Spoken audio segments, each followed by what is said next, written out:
Good evening to all. तो आज हम डिस्कशन करने जा रहे हैं पूरा कंप्लीट फिजिक्स। एक क्लास के अंदर हम पूरे चारों चैप्टर। सबसे पहले हम बात करेंगे इलेक्ट्रिसिटी की, फिर हम बात करेंगे magnetic effect of electric current की, उसके बाद लाइट की, और सबसे लास्ट में हम बात करेंगे, ठीक है, human I and colourful word. तो एक एक करके चीजों को समझ, इसमें हमने क्या क्या कवर किया है। सबसे पहले तो हमने चैप्टर वाइज थ्योरी जो है पूरी कंप्लीट थ्योरी है, साथ में चैप्टर वाइज किस तरीके के क्वेश्चंस आपको पूछे जाएंगे वो क्वेश्चंस भी हैं, साथ में न्यूमेरिकल्स भी हैं। तो सारी चीजें इसमें आप कवर अप कर सकते हैं, सारी चीजें आपको बन जाएंगी, है ना। तो चैप्टर वाइज हम यहाँ पे डिस्कशन करने जा रहे हैं। चारों चैप्टर्स में जो मेन मेन टॉपिक्स हैं उस पर हम विशेष तौर पे ध्यान रखेंगे। जिसमें सबसे पहले अगर हम बात करें लाइट, तो लाइट में उसकी numericals, mirror formula, lens formula, power of lens, रे डायग्राम्स और स्नेल्स लॉ, ये काफी इंपॉर्टेंट, मींस इसके जो इंपॉर्टेंट टॉपिक्स हैं वो यहाँ पे हैं भाई। अगर हम ह्यूमन आई की बात करें तो ह्यूमन आई का डायग्राम, उसकी functions, defects, myopia, hypermetropia, prism का diagram, concept oscillatory like dispersion, है ना भाई। अगर हम इलेक्ट्रिसिटी की बात करें तो न्यूमेरिकल्स यहाँ से फिक्स है। अब न्यूमेरिकल्स कहां से आएगा? सीरीज पैरेलल कॉम्बिनेशन से। Resistivity means rho is equal to R is equal to rho L upon A, या rho is equal to R A upon L. Power का आएगा हीटिंग इफेक्ट, जिसको हम कहेंगे ओम्स लॉ। और फिर इलेक्ट्रिसिटी कॉस्टिंग, कैलकुलेटिंग कॉस्ट, ध्यान है अभी एक दिन हमने क्वेश्चन भी इस तरीके का किया था। और भाई अगर हम बात करें मैग्नेटिक इफेक्ट की, तो मैग्नेटिक इफेक्ट्स में फ्लेमिंग लेफ्ट हैंड रूल, उससे रिलेटेड न्यूमेरिकल्स, सोलेनॉइड का डायग्राम, प्रॉपर्टीज, और लाइव वायर, न्यूट्रल और अर्थ वायर, इन सबको हम यहाँ पे डिस्कशन करने जा रहे हैं। तो सबसे पहला जो चैप्टर है वो है इलेक्ट्रिसिटी। इलेक्ट्रिसिटी की हम बात कर रहे हैं। तो इलेक्ट्रिसिटी में सबसे पहले अगर हम बात करें कंडक्टर क्या होता है, तो जो करंट के फ्लो को क्या करता है? अलाउ करता है, उसको हम क्या कहते हैं बेटा? कंडक्टर। इसमें जो फ्री इलेक्ट्रॉन्स होते हैं वो बहुत ज्यादा होते हैं। सीधी सी बात है, जिसमें नंबर ऑफ फ्री इलेक्ट्रॉन्स ज्यादा होंगे तो वो करंट को फ्लो कराएगा, जिसमें इलेक्ट्रॉन्स कम होंगे करंट को फ्लो नहीं कराएगा। तो कंडक्टर्स जो होते हैं वो करंट के फ्लो को क्या करते हैं? Allow, means it allow to flow of current, like copper, aluminium, iron, ये कंडक्टर का एग्जाम्पल है भाई। अगर हम सेमीकंडक्टर की बात करें तो सेमीकंडक्टर क्या होते हैं? The electrical conductivity between conductor and insulator, मतलब जिसकी कंडक्टिविटी किसके बीच में लाया करे? कंडक्टर और इंसुलेटर के बीच में लाया करे, उसको क्या बोलते हैं बेटा? सेमीकंडक्टर। और सेमीकंडक्टर जो जनरली होते हैं वो सिलिकॉन होते हैं, जर्मेनियम, ये आपको एग्जाम्पल याद रखना है। वहीं अगर हम इंसुलेटर की बात करें तो do not allow the electric current to flow easily, मतलब जो करंट के फ्लो को अलाउ ना करे, मतलब जिसमें लैक ऑफ फ्री इलेक्ट्रॉन्स होते हैं। मींस पूरी कहानी किस पे डिपेंड कर रही है? Free electron. ज्यादा फ्री इलेक्ट्रॉन ज्यादा कंडक्टर, कम फ्री इलेक्ट्रॉन कम कंडक्टर, मींस समझ रहे हो ना। तो इंसुलेटर, रबर हो गया, प्लास्टिक हो गया, ये इंसुलेटर्स होते हैं, समझ गए ना। अब इलेक्ट्रिक चार्ज क्या है? तो इलेक्ट्रिक चार्ज क्या है? It is the property of matter that cause it to experience a force in an electric field. एक क्या है? फिजिकल प्रॉपर्टी है, कह सकते हैं एक फिजिकल थिंग है चार्ज, जिसकी वजह से क्या होता है बेटा? एक फोर्स एक्सपीरियंस होता है इलेक्ट्रिक फील्ड के अंदर, उसको चार्ज, उसको हम क्या कहते हैं? चार्ज। चार्ज कितने टाइप के होते हैं? दो, एक होता है पॉजिटिव चार्ज और एक होता है नेगेटिव चार्ज। देखो, जो इलेक्ट्रॉन्स होते हैं उस पर कौन सा चार्ज होता है? नेगेटिव। और प्रोटॉन्स होते हैं उस पर कौन सा चार्ज होता है? पॉजिटिव चार्ज होता है। क्या होता है? ऐसा यूनिट क्या होती है चार्ज की? कूलम। क्या होती है? कूलम। और एक चार्ज में कितने, मींस एक इलेक्ट्रॉन पर कितना चार्ज होता है? 1.6 into 10 to the power minus 19 coulomb.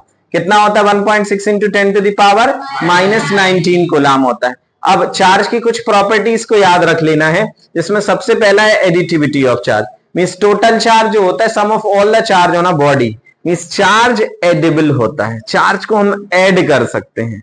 Additivity of charge.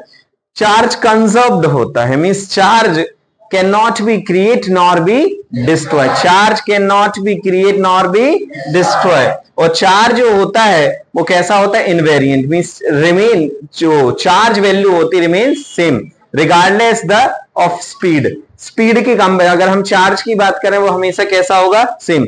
और क्वांटाइजेशन, चार्ज जो होता है वो मल्टीपल होता है इलेक्ट्रॉन चार्ज के। मतलब अगर किसी बॉडी पे अगर हम बात करें टोटल चार्ज की, तो जितने इलेक्ट्रॉन होंगे उस पे n number of electrons means integral multiple of total charge. Q is equal to क्या होता है बेटा, Ne।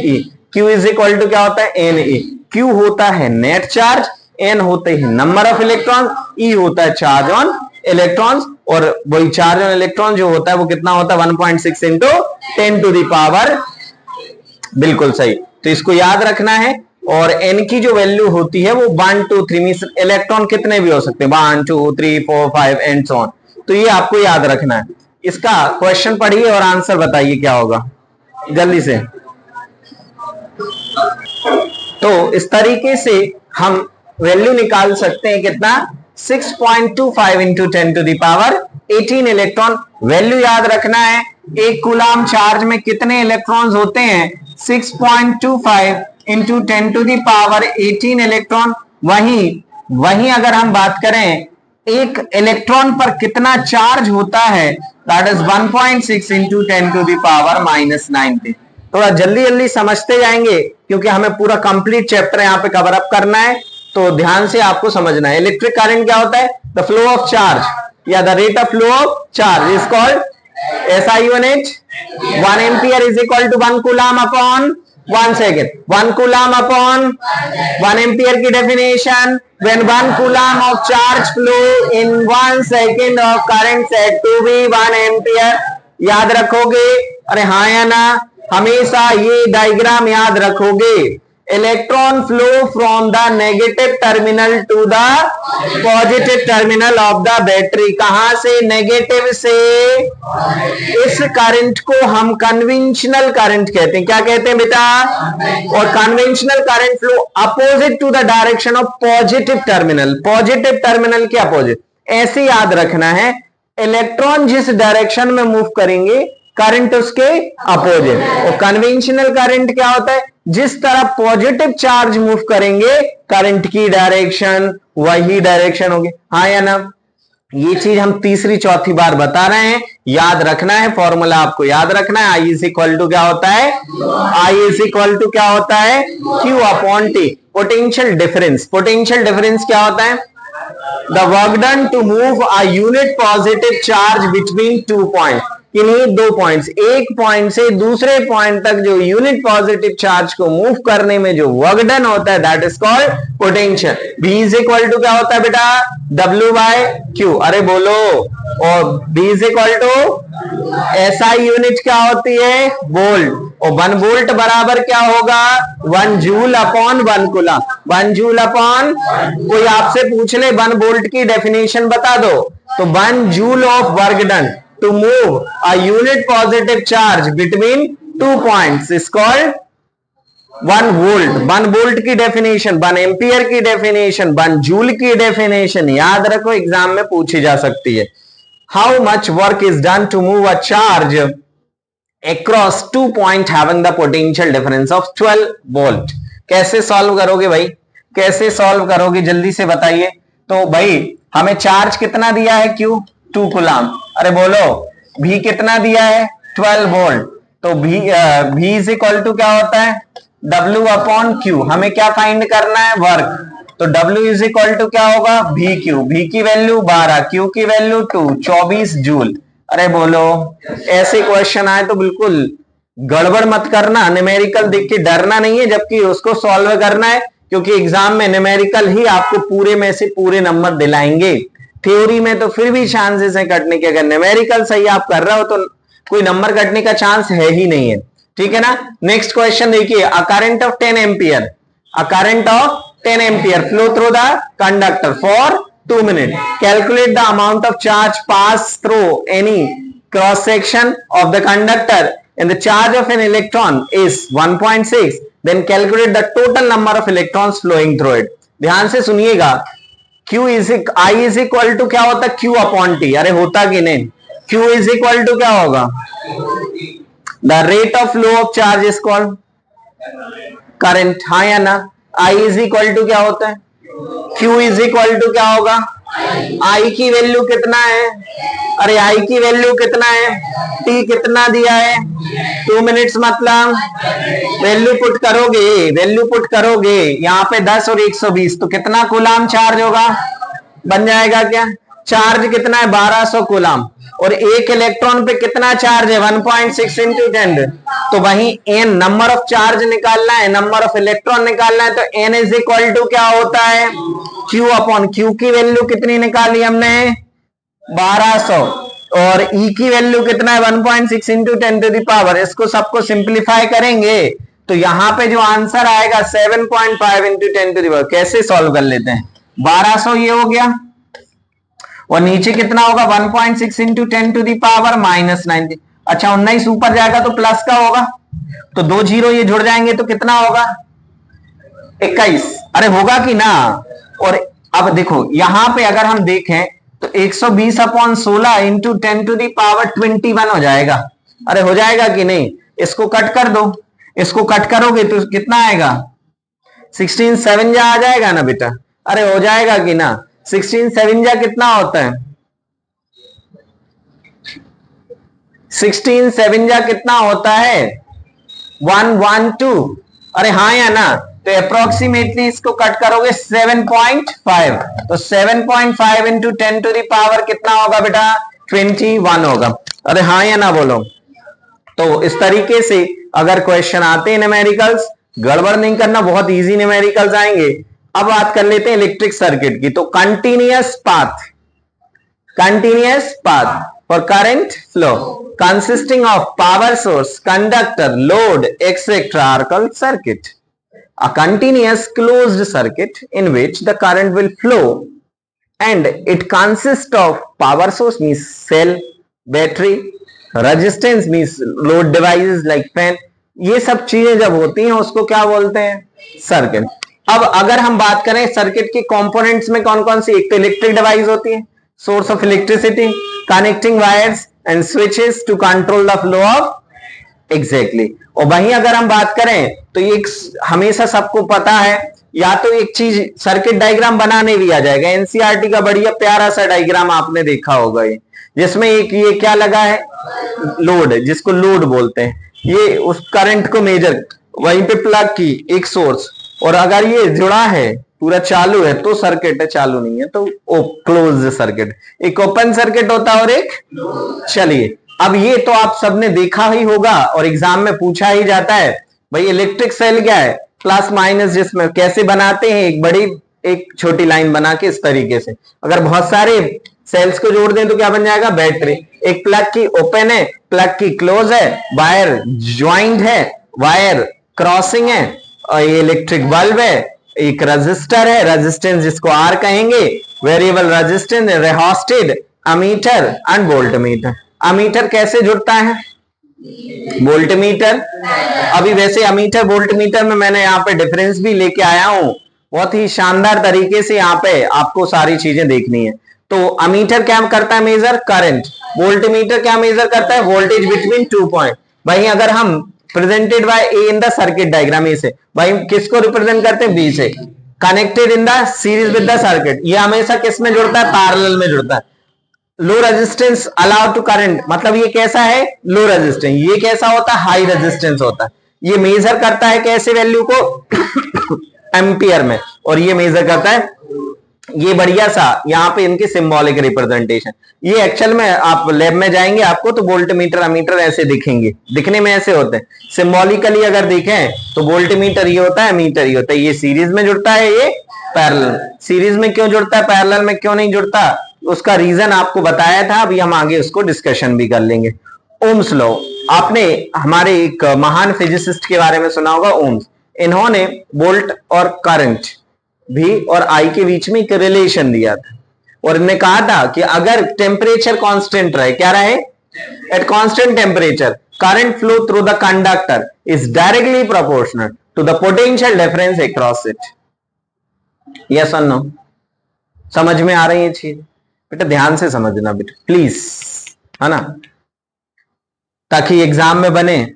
और भी is directly proportional to, directly proportional हटाएंगे कांस्टेंट आएगा आर, जिसको क्या कहते हैं? रेजिस्टेंस। क्या बोलते हैं? रेजिस्टेंस। और when the potential difference 1 volt and the current is throwing is 1 ohm, then the resistance is called 1 ohm। 1 ohm is equal to क्या होगा? 1 volt upon 1 ampere, 1 volt upon 1 ampere, 1 ohm की अगर definition. Write the relation between, question क्या कह रहा है, question कह रहा है write the relation between resistance R, electrical resistivity rho and the material of the conductor in the shape of cylinder of length L and cross sectional area A and hence write the SI unit of resistivity। तो सबने पढ़ा है कि resistance जो होता है directly proportional किसके होता है, length of the conductor, inversely proportional to area और directly proportional to the temperature और by depends on the nature of the material. अब ध्यान से सुनो, अब जब हम इनको अलग अलग करेंगे, वैसे तो ये सामने फॉर्मूला बताया ही है, तो आर कैसा होता है, आर जो होता है सर डायरेक्टली प्रोपोर्शनल लेंथ के, R is inversely proportional to A के, इसको कंबाइन करेंगे एल अपॉन क्या होगा ए, डायरेक्टली प्रोपोर्शनल हटेगा क्या आ जाएगा रो एल अपॉन ए, तो रो इज इक्वल टू क्या होगा आर ए अपॉन एल। तो ऐसा बोला है, रजिस्टिविटी का फॉर्मूला ड्राइव करो, उसके बेसिस पे यूनिट बताओ। तो यूनिट के लिए क्या होगा, ये ओम, ये मीटर स्क्वायर, ये मीटर, ये कट जाएगा क्या हो जाएगा ओम मीटर। तो रजिस्टिविटी की ऐसा यूनिट क्या होती है ओम है, रेजिस्टेंस की ऐसा यूनिट ओम होती है। रजिस्टिविटी जो है मटेरियल की इंट्रिंसिक प्रॉपर्टी और जबकि रेजिस्टेंस जो है वो एक फंडामेंटल प्रॉपर्टी है, समझ रहे हैं ना। रजिस्टिविटी नेचुरल मतलब कह सकते हैं ना मटेरियलिस्टिक प्रॉपर्टी है, उस मटेरियल के लिए हमेशा रेजिस्टिविटी क्या होगी सेम होगी। और रेजिस्टिविटी जो है वो लेंथ और उस पर डिपेंड नहीं करती, जबकि रेजिस्टेंस लेंथ और एरिया पे डिपेंड करता है। याद रखोगी क्या, अरे हाँ या ना बोलो। पोटेंशियल ज्यादा होगा, करंट ज्यादा है, सीधा एक VI कैरेक्टरिस्टिक। ये क्या है भाई VI कैरेक्टरिस्टिक, एक स्ट्रेट लाइन बनता है। कैसा बनता है, स्ट्रेट लाइन बनता है। सभी लोग याद रखोगे क्या, अरे बोलो ये क्वेश्चन बताओ जल्दी से, इसका करेक्ट आंसर बताओ जल्दी से सभी बच्चे करेक्ट आंसर बताएंगे। When a 4 volt of battery is connected across unknown resistance and current is flowing through it is 10 milliampere, the value of resistance of the resistor, do it fast, 1 second का time है आपके पास, बन जाना चाहिए सभी से बन जाना चाहिए। ये क्वेश्चन बहुत डिफिकल्ट नहीं है, इतना टाइम नहीं लगाना है, जल्दी से सॉल्व करें। देखिए ध्यान से देखिएगा, यहां पे V की वैल्यू कितना है 4 वोल्ट, I की वैल्यू कितना है 100 मिली, मिली मतलब क्या होता है -3, कितना होता है करते हैं ना, हाँ या ना, सेंटी होता है -2।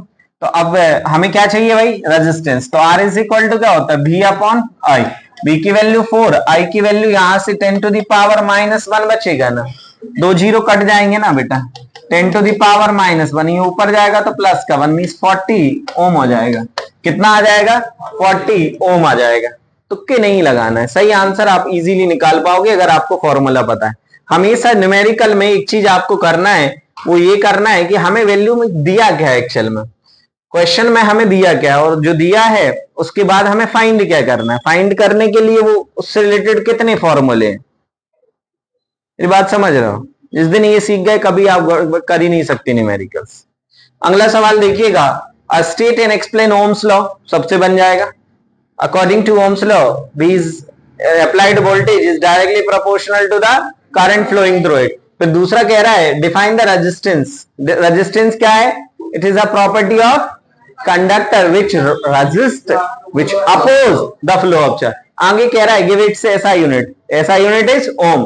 what is meant by 1 ohm, 1 ohm, so when 1 volt applied across the end of the conductor then current flow through it is 1 ampere, then the resistance offered by it, the conductor is called 1 ohm। 4 चीजें बता दी, ठीक है। Draw the VI graph, लो भैया VI graph, V और I graph का हमेशा कैसा होता है स्ट्रेट लाइन होता है। लिस्ट 2 इंपॉर्टेंट फीचर्स कंडक्टर के। अच्छा आगे कह रहा है फॉर ओमिक कंडक्टर के लिए बन गया, एंड 2 इंपॉर्टेंट फीचर। तो 2 इंपॉर्टेंट फीचर क्या होंगे, किसके इंपॉर्टेंट फीचर की बात कर रहा है, किसके इंपॉर्टेंट फीचर की बात कर रहा है, रेजिस्टेंस। तो क्या फैक्टर अफेक्टिंग आप लिख दो, बन जाएगा, कोई डिफिकल्ट काम नहीं है। अच्छा, ये एक्चुअल में ऐसे ही क्वेश्चन आपको घुमाने आते है वही चीज, लेकिन आपने एक चीज में बहुत सारी चीजें पूछ ली भाई। अरे हाँ या ना, तो इनको अच्छे से कर लेना। Students plot VI graph of 3 samples of nichrome wire R1, R2 and R3. Choose the correct statement for the following option. R1 equal to R2 equal to R3. दूसरा R1 is greater than R2 and R3, या R3 is greater than R2 and R1, या फिर R2 जो है वो greater है R1 से and R3 से। ABCD। देखिए R इज इक्वल टू क्या होता है, B अपॉन I। अरे बताइए भाई, R इज इक्वल टू क्या होता है, यहां पे क्या है V, यहां क्या है I। V ज्यादा है I कम है। अरे बोलो, V ज्यादा I और V ज्यादा I कम मतलब रेजिस्टेंस ज्यादा, हाँ या ना। मतलब R2 जो है वो ज्यादा है। R2 क्या है, तो R2 ज्यादा है किससे, और R1, अब R1 और नीचे है तो R1 किससे ज्यादा होगा, R3। तो D option will be the correct answer. कभी भी गड़बड़ मत कर देना, कभी भी अगर VI ग्राफ आ जाए तो ऐसे में रेजिस्टेंस सबसे ज्यादा होगा, ऐसे में रेजिस्टेंस सबसे कम होगा। Got it? अरे यस और नो? रेजिस्टिविटी अभी बताया था, resistivity is a material of intrinsic property of that measure its opposition of the flow of electric current. It is noted by rho. Resistivity does not change with the length and area of cross section but changes with the temperature। मतलब resistivity length पे depend, area of cross section पे depend, किस पे depend करती है, temperature बढ़ाओगे घटाओगे resistivity में चेंज होगा। ओ R is equal to L. Resistance resistivity में जल्दी से डिफरेंस देख लो, क्या है, opposing of the flow of electric current in the substance, और ये क्या है, resistance of the material of unit length and unit area of cross section. जब लेंथ यूनिट हो और एरिया भी यूनिट हो, और लेंथ एरिया यूनिट मतलब वॉल्यूम होगा 1, हाँ या ना, तो उसमें जो रेजिस्टेंस होगा उसको रेजिस्टिविटी कहेंगे। ये क्या है, एक्सट्रिंसिक प्रॉपर्टी, और ये क्या है, intrinsic property. Depends on the length and size of the conductor, one independent of length and size of the conductor. ऐसा यूनिट ओम, ऐसा यूनिट ओम मीटर, याद रख पाओगे। रेजिस्टेंस रेजिस्टिविटी कभी आ जाए तो गड़बड़ नहीं करना। नेक्स्ट क्वेश्चन क्या कह रहा है, a wire of resistance 10 ohm, yes or no? Drawn out the length of is thrice the original length। Length को क्या किया गया है, हाँ ओरिजिनल लेंथ हमने क्या मान लिया, L, तो नई लेंथ क्या है, थ्राइस। बोलो find the resistance of the new wire. New wire का रेजिस्टेंस हमें क्या करना है, तो हमें ये बताओ, मटेरियल तो वही है, अरे बोलो, है ना। तो एरिया कितना हो जाएगा, एरिया कितना होगा, 1/3 होगा ना। जब लेंथ 3 गुनी होगी तो एरिया ऑफ जो क्रॉस सेक्शन होगा वो 1/3 होगा। हमेशा याद रखना, हमेशा याद रखना। तो होगा क्या, रो इज इक्वल टू क्या होता है बेटा, RA/L, हाँ या ना बोलो। अब हमें नया रेजिस्टेंस चाहिए, तो यहां से R की वैल्यू क्या हो जाएगी, ρL/A। नया रेजिस्टेंस के लिए रो तो वही क्या वही होगा, लेंथ को कितना किया है 3L, और यहां पे 1 क्या है 3A, 3 जा कितना होगा 9 ρL/A। और ρL/A किसके बराबर है, अरे ρL/A किसके बराबर है, R के। तो 9 क्या होगा इंटू R की वैल्यू कितनी है 10, तो ये कितना होगा 90 ओम हो जाएगा। कितना ओम हो जाएगा, 90 ओम हो जाएगा। कितना ओम हो जाएगा, 90 ओम हो जाएगा। आपने यहां पे अभी देखा। इज इट क्लियर एवरीवन, हाँ या ना। अब देखो ये क्वेश्चन में ना एक चीज आपको परेशान करेगी, एरिया की तो सर बात ही नहीं करी। तो ये अंडरस्टूड होना चाहिए कि जब लेंथ थ्राइस होगी तो एरिया 1/3 होगा, जब एरिया 1/3 होगा तो लेंथ थ्राइस होगी। कई बार एरिया की बात करेगा, कई बार हो सकता है कई बार दोनों की बात कर ले। ध्यान करो, मैंने स्क्वायरिंग टाइम बताया था, एक ट्रिक बताई थी कि अगर लेंथ को दुगना करें, एरिया दुगना दो कम हो तो दुगना स्क्वायरिंग टाइम हो जाएगा। अगर 10 है तो 10 का मींस जो स्क्वायरिंग टाइम होगा ना, जो भी रेजिस्टेंस है, अरे गेटिंग माय पॉइंट, इस 4 टाइम होगा, 4 गुना होगा। अगर 3 लेंथ को 23 किया है तो रेजिस्टेंस 9 टाइम्स होगा, लेंथ को 5 गुना किया है तो रेजिस्टेंस 25 टाइम होगा। हाँ या ना याद? तो ये अच्छे से कर लो बेटा। A wire has resistance R, resistivity rho. Answer the following. What happened to the resistance? क्या होगा अगर resistance, if length of wire is double, keeping the cross sectional area of same. अगर लेंथ को क्या कर दिया जाए? दुगना।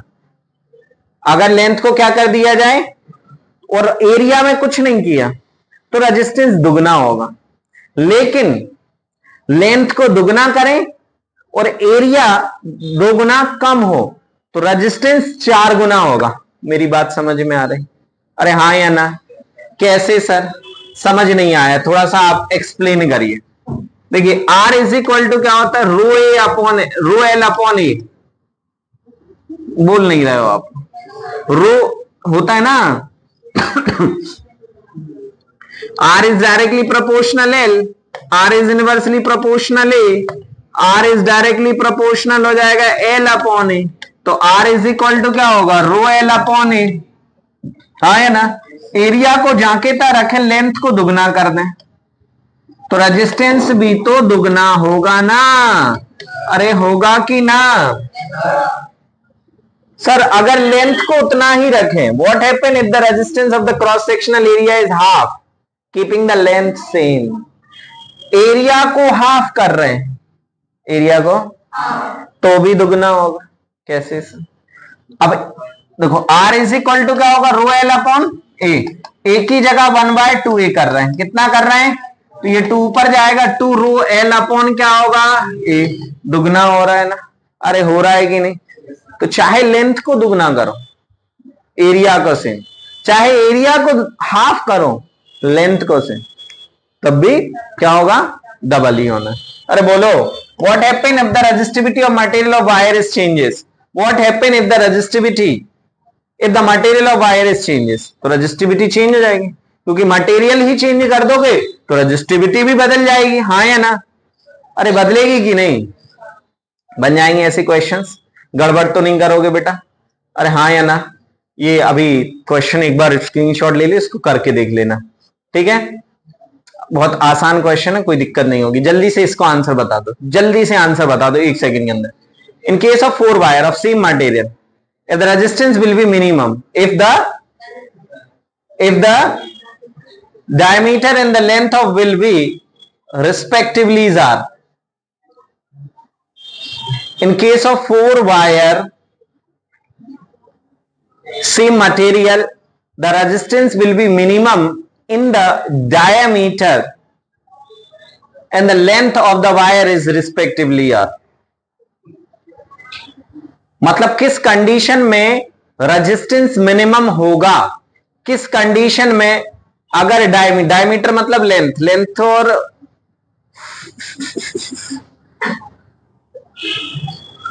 अच्छा सर्किल बनाएंगे ना,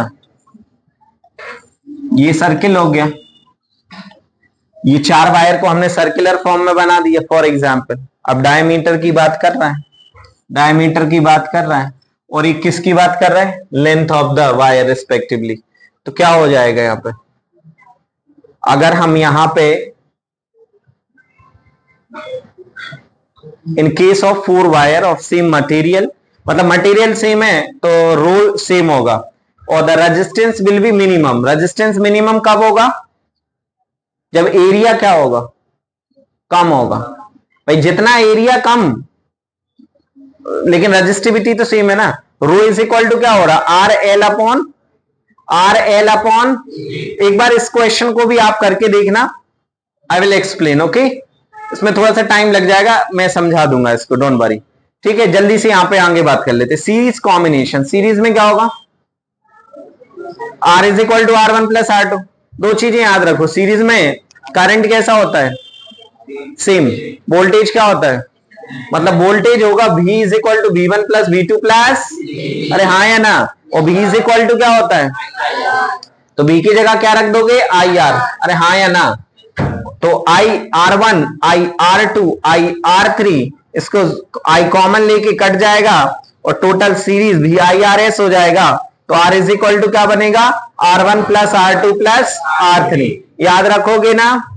तो current remain same in all resistors series में, और voltage divides across the resistor based on the resistance, voltage अलग अलग रेजिस्टेंस के हिसाब से बदल जाएगा। और वहीं पे टोटल R कितना होता है R1 plus R2 plus R3। Parallel combination में क्या होगा, पैरेलल कॉम्बिनेशन में क्या होगा, करंट डिस्ट्रीब्यूट होता है, वोल्टेज कैसा रहता है सेम।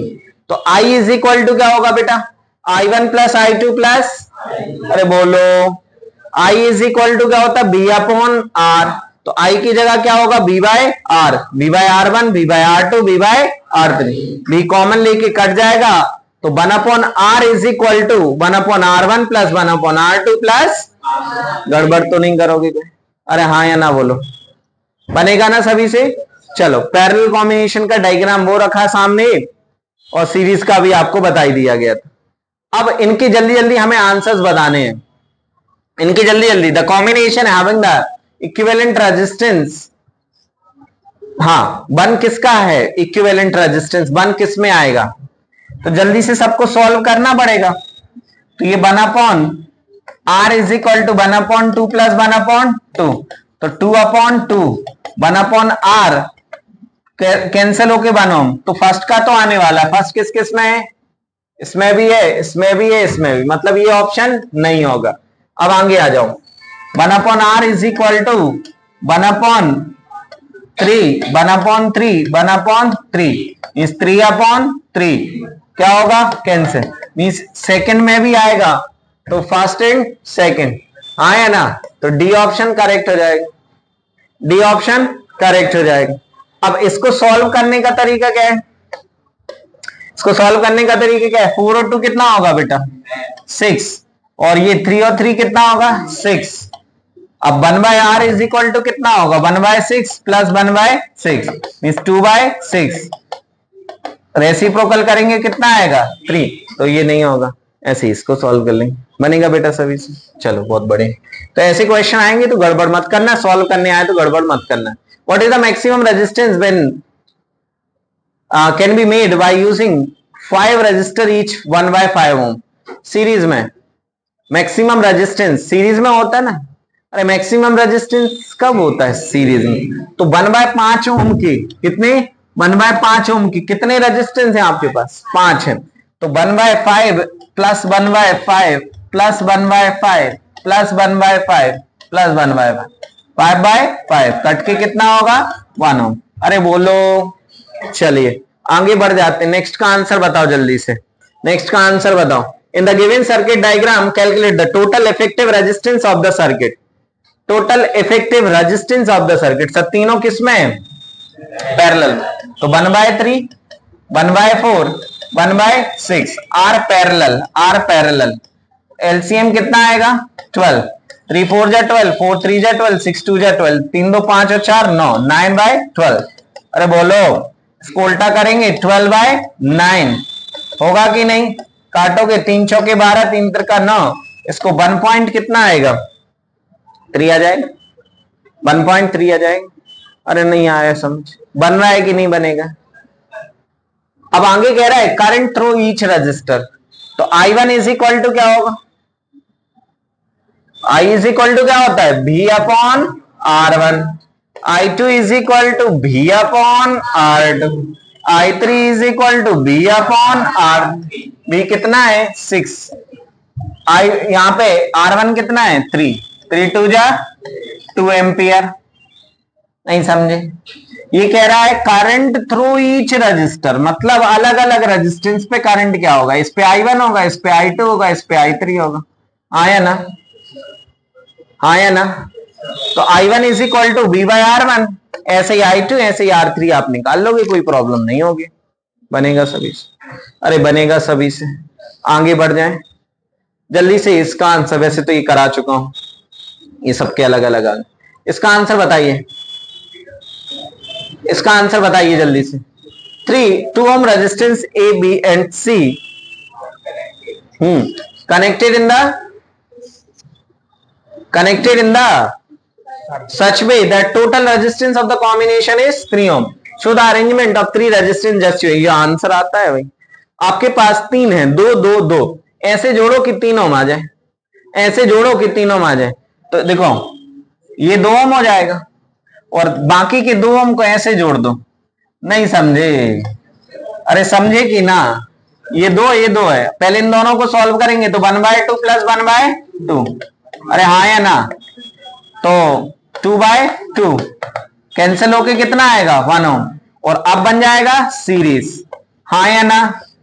तो 3 ohm आ जाएगा। कितना ohm आ जाएगा? 3 ohm आ जाएगा। कोई प्रॉब्लम, कोई दिक्कत, कोई परेशानी नहीं। आगे बढ़ जाते हैं, आगे बढ़ जाते। ये अभी आपको बता दिया था कि पहले इन दोनों को ऐसे जोड़ लो, ये बताना पड़ता है थोड़ा। Given this we can connect this, मतलब प्रॉपर सॉल्यूशन के था। नंबर आपको तब मिलेंगे, ऐसे नॉर्मली नहीं मिलने वाला, ठीक है ना? On the basis of the circuit diagram, answer the following. Find out total resistance between A and B. A और B के बीच का टोटल रेजिस्टेंस कितना होगा? 16 4 20 26 ओम। हाँ या ना? अरे हाँ या ना?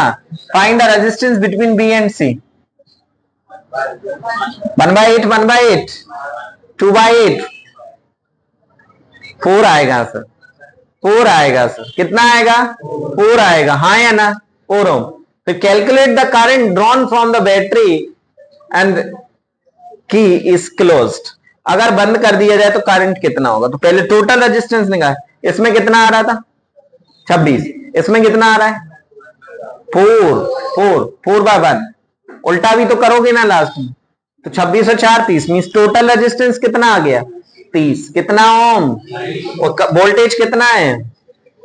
अरे वोल्टेज कितना है? तो current I is equal to कितना होगा? V मतलब 6। R कितना? 30। 6 5 जा 30, तो 1/5 ओम। अरे हाँ या ना? या तो फिर इसको 0 पॉइंट कितना कर सकते हो? 1 0। नहीं समझ रहा? 0.2 आएगा ना यार? कितना आएगा? 0.2 ohm ampere, sir 0.2 ampere current आ जाएगा। बहुत आसान है, कोई दिक्कत यहां पे नहीं होगी। इस तरीके आप देखें, बाजू में कैलकुलेशन भी दिया हुआ है। 0.2 अलग अलग निकाल लिया हमने, टोटल निकाला, फिर इसके बाद करंट निकाल लिए। इसके बाद advantages of parallel over series, तो बहुत सारे एडवांटेजेस है सर। सबसे पहले तो independent functioning, each device work independently, if one fail other continue work, yes or no? Next, voltage, all components receive the same voltage as same source, हाँ या ना? तीसरा, reduce the resistance, पैरेलल में resistance क्या होता है? कम। adding more devices decreases the total resistance, allowing the effective current flow, मतलब current के फ्लो को डिस्टर्ब नहीं करेगा। easy to add the device, new devices can easily without affecting others। Series में अगर बीच में कोई लाइन में, स्कूल की लाइन लगती ना, अगर बीच में कोई आ जाए तो वो डिस्टेंसिंग में प्रॉब्लम हो जाती ना। पैरेलल में कोई प्रॉब्लम नहीं होती, ऐसे ही सीरीज का है। हीटिंग इफेक्ट जानते हो सभी लोग? Joules law of heating effect क्या कहता है?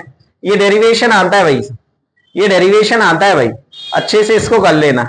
E is equal to W is equal to क्या होगा? B की वैल्यू, Q की वैल्यू IT होता है ना करंट से। अरे होता है कि नहीं होता है? Q की जगह पे क्या कर दोगे? IT। वर्क डन किसके बराबर होता है? एनर्जी के, तो वर्क को क्या कह देंगे? Energy. H is equal to BIT, B की value IR, I square RT। कितने बच्चों से ये डेरिवेशन आ जाएगा? डेरिवेशन आ जाएगा। Joules law of heating effect. साल भर चिल्लाया है, अगर आपने साल भर ने ध्यान नहीं दिया ना, तो स्वयं ब्रह्मा जी भी आ जाएंगे तो वो आपको चीजें नहीं करा पाएंगे। मैं 1 बार 2 बार 3 बार 10 बार ग्रुप में डाल रहा हूं, क्योंकि हमें पता है आप नहीं पढ़ोगे, नहीं ध्यान दोगे कुछ लोग। ठीक है, आपसे ज्यादा टेंशन हम ले रहे हैं कि भाई एग्जाम में अच्छा रिजल्ट आ जाए, और वही बच्चे बाहर जाके मिसकम्युनिकेट करेंगे, लोगों को बोलेंगे कि वहां नहीं पढ़ाते, वहां ध्यान नहीं देते। तो पूरे सागर शहर में चले जाओ बेटा, मैं इतनी गारंटी दे रहा हूं कि जितना हमने ध्यान दिया है, जितना हमने फोकस करके चीजों को पढ़ाया है, एक एक क्वालिटी कंटेंट के साथ, कोई नहीं पढ़ाएगा कम फीस के अंदर। लोग 30-30, 40-40 हजार रुपए लेते हैं, बंद कर दिए हैं कोचिंग एक महीने पहले से सिलेबस कंप्लीट करा के। आई एम टॉकिंग अबाउट जो थोड़े बड़े नाम है ना। आपको फोन लगा रहे, मैसेज डाल रहे, पर्सनल मैसेजेस डाल रहे है ना, उसके बाद भी कई कई लोग अभी नहीं आ रहे हैं। और वही अकेले वो बच्चे जो रेगुलर नहीं आ रहे ना, वही कहेंगे बाहर जाके कि वहां तो कोचिंग क्लास बंद कर दी गई थी, हम लोग को पढ़ाए नहीं अच्छे से, हमारा रिजल्ट खराब हो गए। वो पेरेंट्स भी बाद में आएंगे, अभी वो पेरेंट्स भी ध्यान नहीं दे रहे। मैं बता रहा हूं, वो पेरेंट्स भी अभी ध्यान नहीं दे रहे, उनके भरोसे अरे वो तो ऑनलाइन, हमारी मॉडी तो ऑनलाइन पढ़ रही, बच्चा तो ऑनलाइन पढ़ रहा है। अच्छी बात है, अच्छे से करो, लेकिन चीजें क्लियर करते जाओ बेटा। कोचिंग चाहे एग्जाम्स चलेंगे चाहे नहीं चलेंगे, मैं 3:30 से लेके 8:30 तक डेली अवेलेबल रहूंगा। Any time you can come to coaching for your doubts. If you are having any doubt, कोई भी प्रॉब्लम है, सर हमें ये समझना, आप आइए, ठीक है। देखो किसी के आप बाद में आपका रिजल्ट खराब आएगा, आप किसी को ब्लेम करोगे, उससे किसी को कुछ नहीं होना है। पता है लोगों को कौन कैसे पढ़ा रहा है, समझ रहा हूं। तो बेहतर है कि आपका रिजल्ट आपके हाथ में है ना, तो उसको अच्छे से मेहनत करो, अच्छे से चीजों को करो, है ना। ये बन जाएगा बेटा सभी से, यस और नो। चलिए अब एप्लीकेशन ऑफ हीटिंग इफेक्ट, सबको पता है इलेक्ट्रिक फ्यूज एक एलिमेंट होता है जो कि सडन राइज ऑफ करंट की वजह से हीट अप हो जाता है, जिसकी वजह से वो मेल्ट हो जाता है। मेल्ट होने की वजह से वो सर्किट को क्या कर देता है, ब्रेक कर देता है, जिससे कि हमारी डिवाइसेस क्या हो जाती हैं, प्रोटेक्ट हो जाती हैं। इलेक्ट्रिक बल्ब में भी क्या होता है कि बल्ब क्या होता है, जब हीट अप होता है मतलब जलता है, तो उसकी लाइट की वजह से क्या होगा, हीट, तो वो भी एक क्या है, हीटिंग इफेक्ट। और इलेक्ट्रिक हीटर और जो हीटिंग एलिमेंट्स हैं वो सब काय पे वर्क करते हैं, heating, joules law of heating effect. अरे हाँ या ना। फिलामेंट ऑफ बल्ब किसका होता है, कनेक्टिंग वायर किसके होते हैं जनरली, कॉपर। हीटिंग एलिमेंट्स क्या है, नाइक्रोम। फ्यूज वायर क्या होता है, एंटीमनी और लेड एलॉय का होता है, मतलब इनसे मिलके बनता है फ्यूज वायर, है ना। ऐसे एंटीमनी होता है ना, और लेड, पीवी लेड होता है ना। चलिए, why tungsten is used to making wall filaments and for incandescence lamp, means जो लैंप होते हैं उसमें किसका यूज करा जाता है, टंगस्टन का। क्यों, तो टंगस्टन क्या है, strong metal, has a high melting point, लगभग 3380 डिग्री सेल्सियस, ये एनसीईआरटी में भी लिखा 3380 डिग्री। और it emit a light at a high temperature about 2500 degree Celsius, बहुत ज्यादा है ना। इसका मेल्टिंग पॉइंट कितना है, 3380, मतलब कितना भी गर्म हो जाए ये मेल्ट, लेकिन नॉर्मल कॉपर वायर या फिर हम जो है एल्यूमिनियम वायर यूज करेंगे और टेम्परेचर अगर इतना देगा वो मेल्ट हो जाएगा, खराब हो जाएगा बल्ब। आपने थॉमस एडिशन का नाम सुना होगा, यस और नो। थॉमस एडिशन ने जब बल्ब की खोज कर रहे थे तो उन्होंने कई सारे एलिमेंट्स पे डिस्कवरी करा, लेकिन हर बार फेल। कभी वो मेल्ट हो जाता, तो कभी बहुत ज्यादा गर्मी नहीं होता था, कभी मतलब बहुत सारी प्रॉब्लम्स उन्होंने झेली। और हर बार उन्होंने एक ही चीज देखी कि जब हम फेल हो रहे हैं, जब हम उस चीज, तो ये उससे उनको हर एलिमेंट से समझ में आता था, हर बार के एक्सपेरिमेंट से समझ में आता था कि इस मेटल से कभी बल्ब नहीं बने। लेकिन वो रुके नहीं, उन्होंने कंटिन्यू प्रयास करा और एक टाइम ऐसा आया कि वो सफल हो गए। पूरी लाइफ अपने केवल एक ही चीज के इन्वेंट करने में कब खो दी, है ना। तो ऐसे ही अपन को कि मेहनत करते जाना है, चीजें अपने आप सही होती जाएंगी। नेक्स्ट क्या है, नहीं मैंने two electric device is based on a heating element, तो सबको पता है क्या होता है, आयरन हीटर किस पे बेस्ड होता है। Next, why an electric fuse are used in household circuit, what is the principle, तो किस पे बेस्ड होता है, an electric fuse is used for household circuit because it protect the electric appliances for the damage due to the excessive current of flow current, yes और no.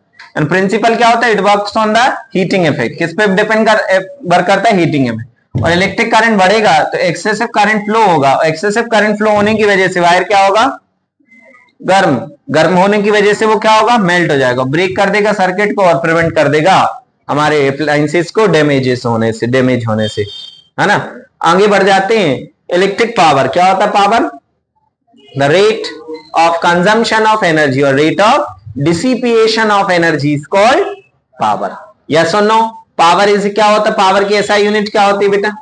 What. Power की SI unit watt, और it is denoted by P. P is equal to W by T. और watt यहाँ पे energy upon time भी हम generally कह सकते हैं।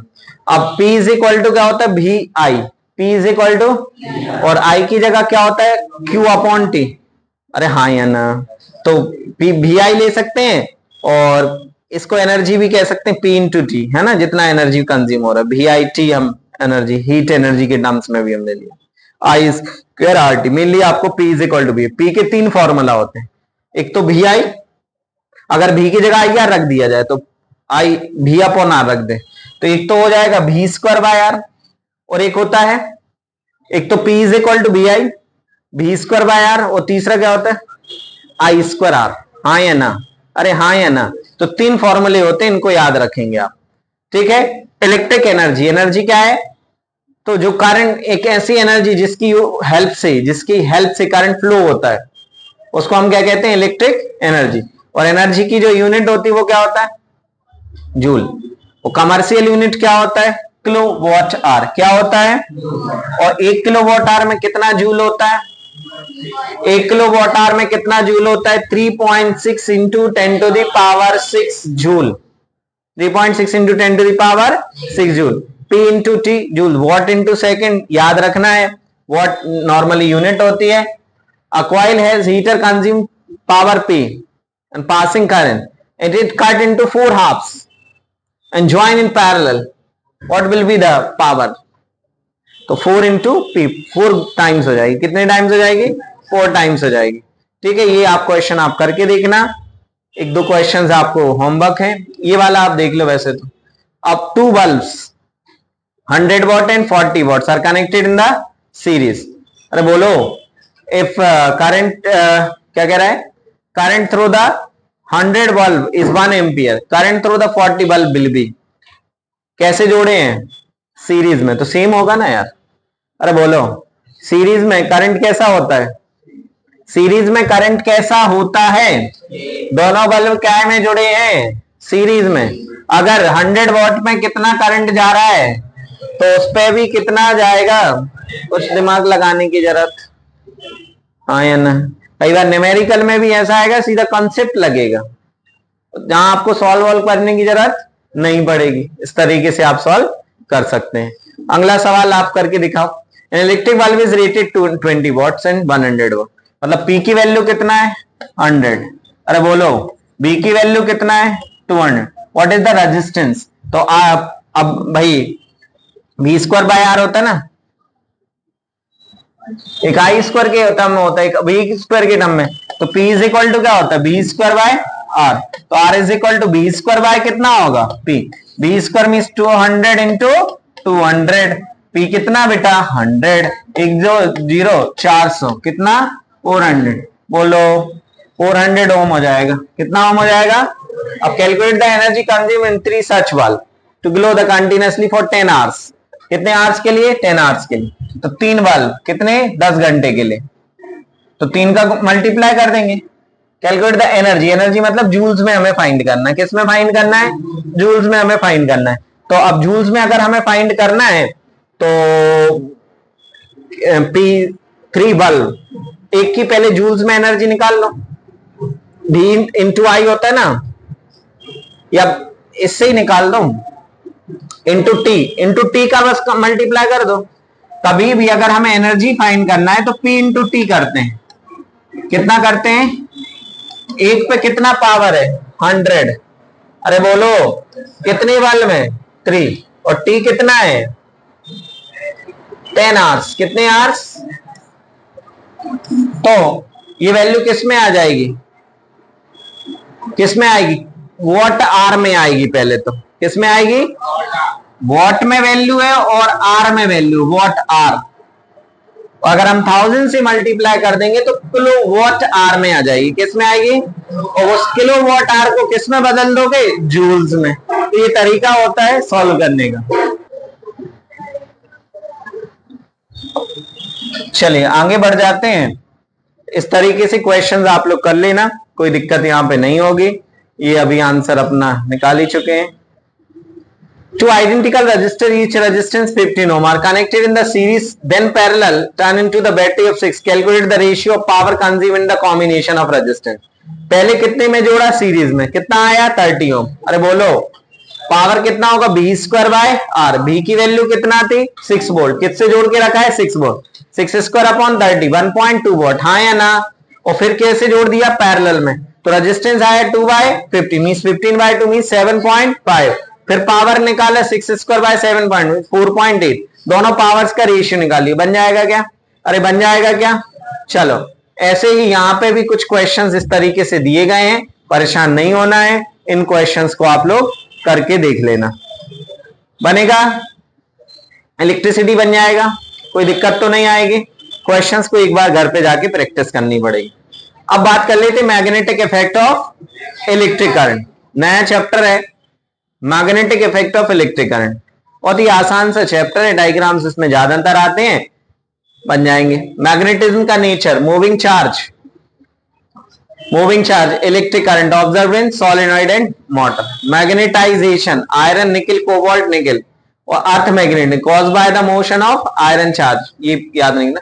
हेंस क्रिस्टन ऑस्टेड की अगर हम बात कर लें तो इन्होंने कहा था कि अगर करंट फ्लो कराएं किसी भी कंडक्टर में तो उसके अराउंड क्या हो जाएगा? अगर एक मैग्नेटिक कंपास रखेंगे तो उसमें डिफ्लेक्शन देखने मिलेगा, मतलब मैग्नेटिक फील्ड होगी। और इस इफेक्ट को क्या बोलते हैं? इस ऑस्टेड, है ना, इस इफेक्ट को ऑस्टेड या इस एक्सपेरिमेंट को, और इस इफेक्ट को बोलते हैं magnetic effect of electric current. हाँ है ना? अगर एक आपके पास वायर है, वायर में करंट फ्लो करा रहे हैं तो उसके अराउंड क्या होगा? मैग्नेटिक फील्ड डेवलप होगा। इस इफेक्ट को magnetic effect of electric current कहते हैं। मैग्नेट क्या है? Any substance that attract iron और आयरन लाइक सब्सटेंस क्या कहलाती है? मैग्नेट। मैग्नेट की प्रॉपर्टीज क्या है? Like bar magnet.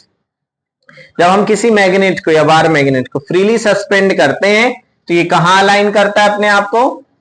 अर्थ की नॉर्थ साउथ डायरेक्शन में। कहां पे? नॉर्थ। और अट्रैक्शन एंड रिपल्शन फोर्स कैसा? लाइक पोल्स में रिपल्शन, अपोजिट पोल्स में अट्रैक्शन।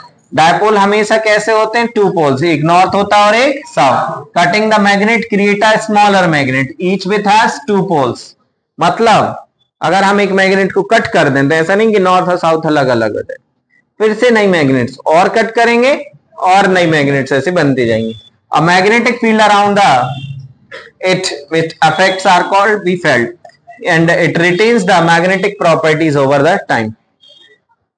बहुत लंबी समय तक ये मैग्नेटिक प्रॉपर्टी रखता है। ये आप देखेंगे, ये बार मैग्नेट है, ये हॉर्सशू मैग्नेट है, ये डिस्क मैग्नेट है और ये स्फेरिकल मैग्नेट है ना। मैग्नेटिक फील्ड क्या होता है? What is magnetic field? किसी मैग्नेट के अराउंड एक ऐसा एरिया जहां पे अगर हम किसी सब्सटेंस को लेके आए तो उस पर क्या होगा? फोर्स ऑफ अट्रैक्शन या फिर रिपल्शन लगेगा। हाँ या ना बोलो। मैग्नेटिक फील्ड लाइंस कैसी होती हैं? Imaginary line that show the strength of direction of magnetic field.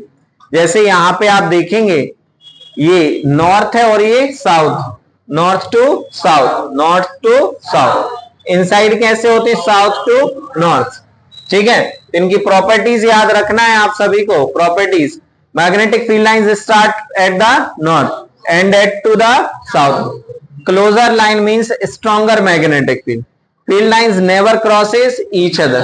They form a close and continuous cut. They show the direction of the magnetic force. हाँ या ना?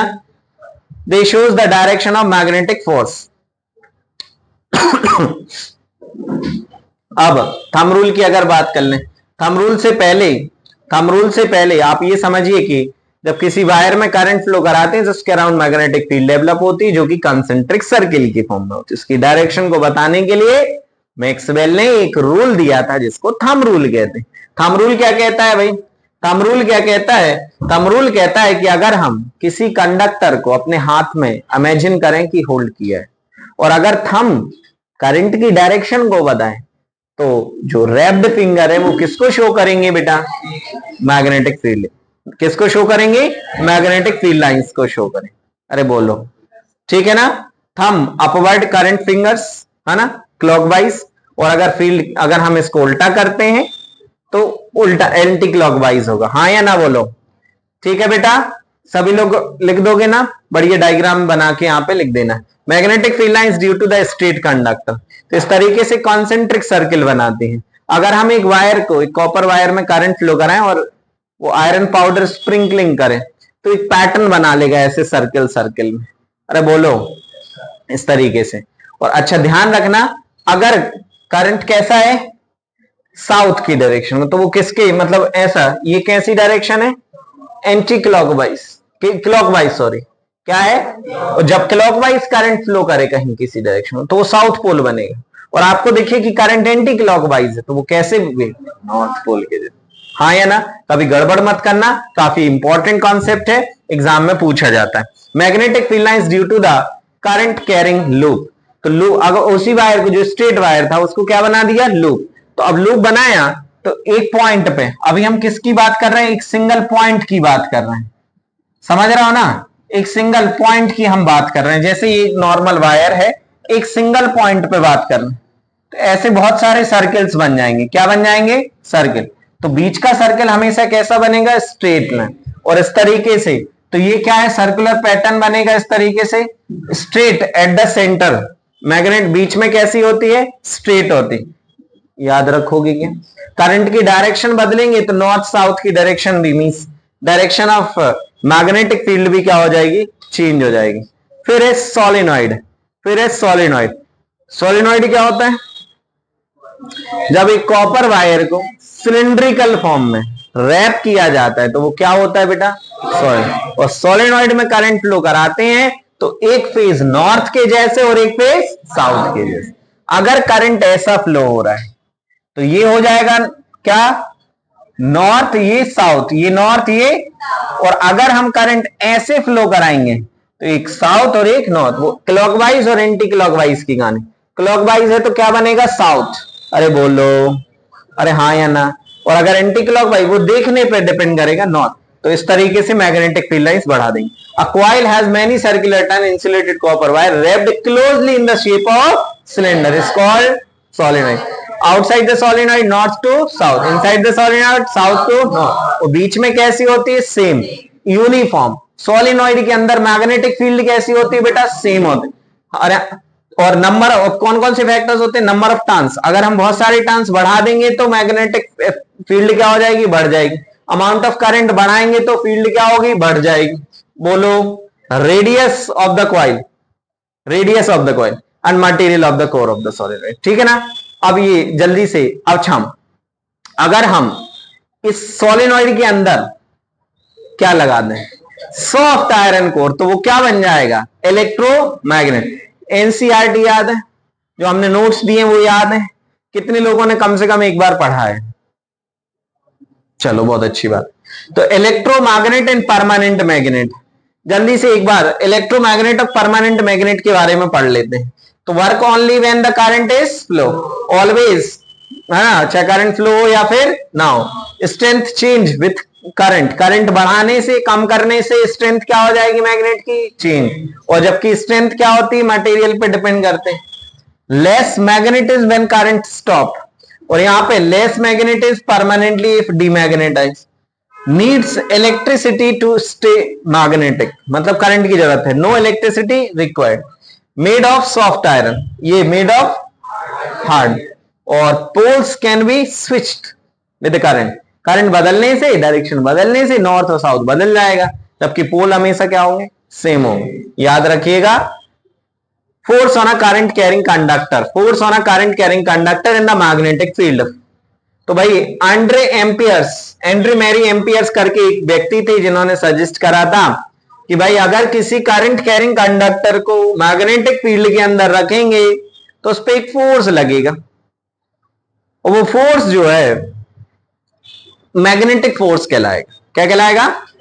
और इस मैग्नेटिक फोर्स में अच्छी चीज क्या है कि जो फोर्स होता है वो किस किस पे डिपेंड करता है, करंट पे। जितना ज्यादा करंट फोर्स उतना कैसे रख रहे हैं, परपेंडिकुलर रख रहे हैं कि पैरेलल रख रहे हैं, उस पे एंगल पे डिपेंड करता है। हाँ या ना?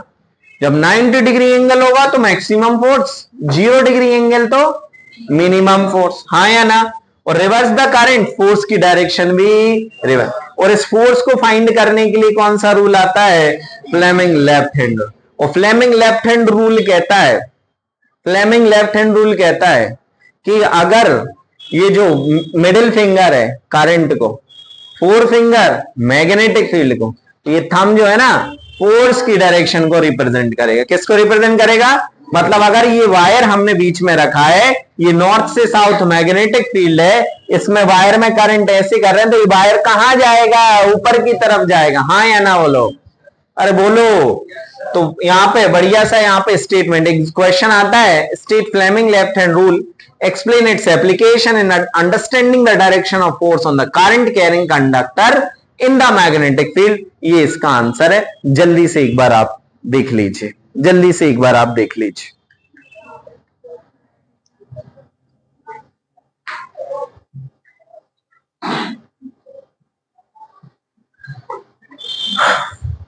डन?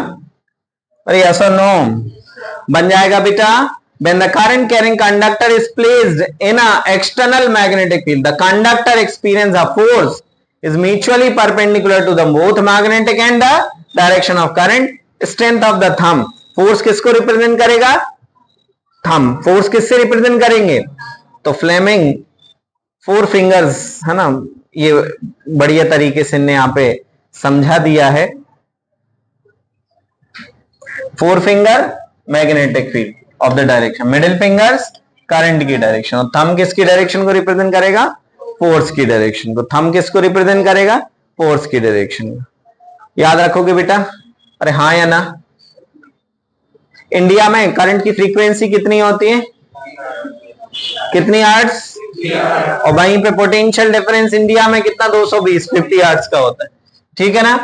और पर 100 सेकेंड्स में, जो हम जिसको कहते हैं, इस एक सेकंड में 100 टाइम्स वो जो है वाइब्रेट करता है, मतलब 50 हर्ट्ज जो है फ्रीक्वेंसी होती है। एसी डीसी में difference, AC can travel safely over a long distance even between cities, है ना? अगर हम डीसी फ्लो कराएंगे, वायर बीच में खराब हो जाएगा, गर्म हो जाएगा, है ना, फ्लो ही नहीं हो पाएगा, लॉस बहुत ज्यादा हो।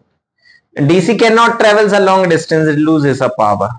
इसलिए आप लोगों ने देखा होगा जो बैटरी वगैरह होती है, जो इलेक्ट्रॉनिक अप्लायंसेस होती है जिससे बैटरी से चलते हैं, छोटे वायरों का यूज करते हैं। एसी में तो कितने बड़ा वायर लगा दो।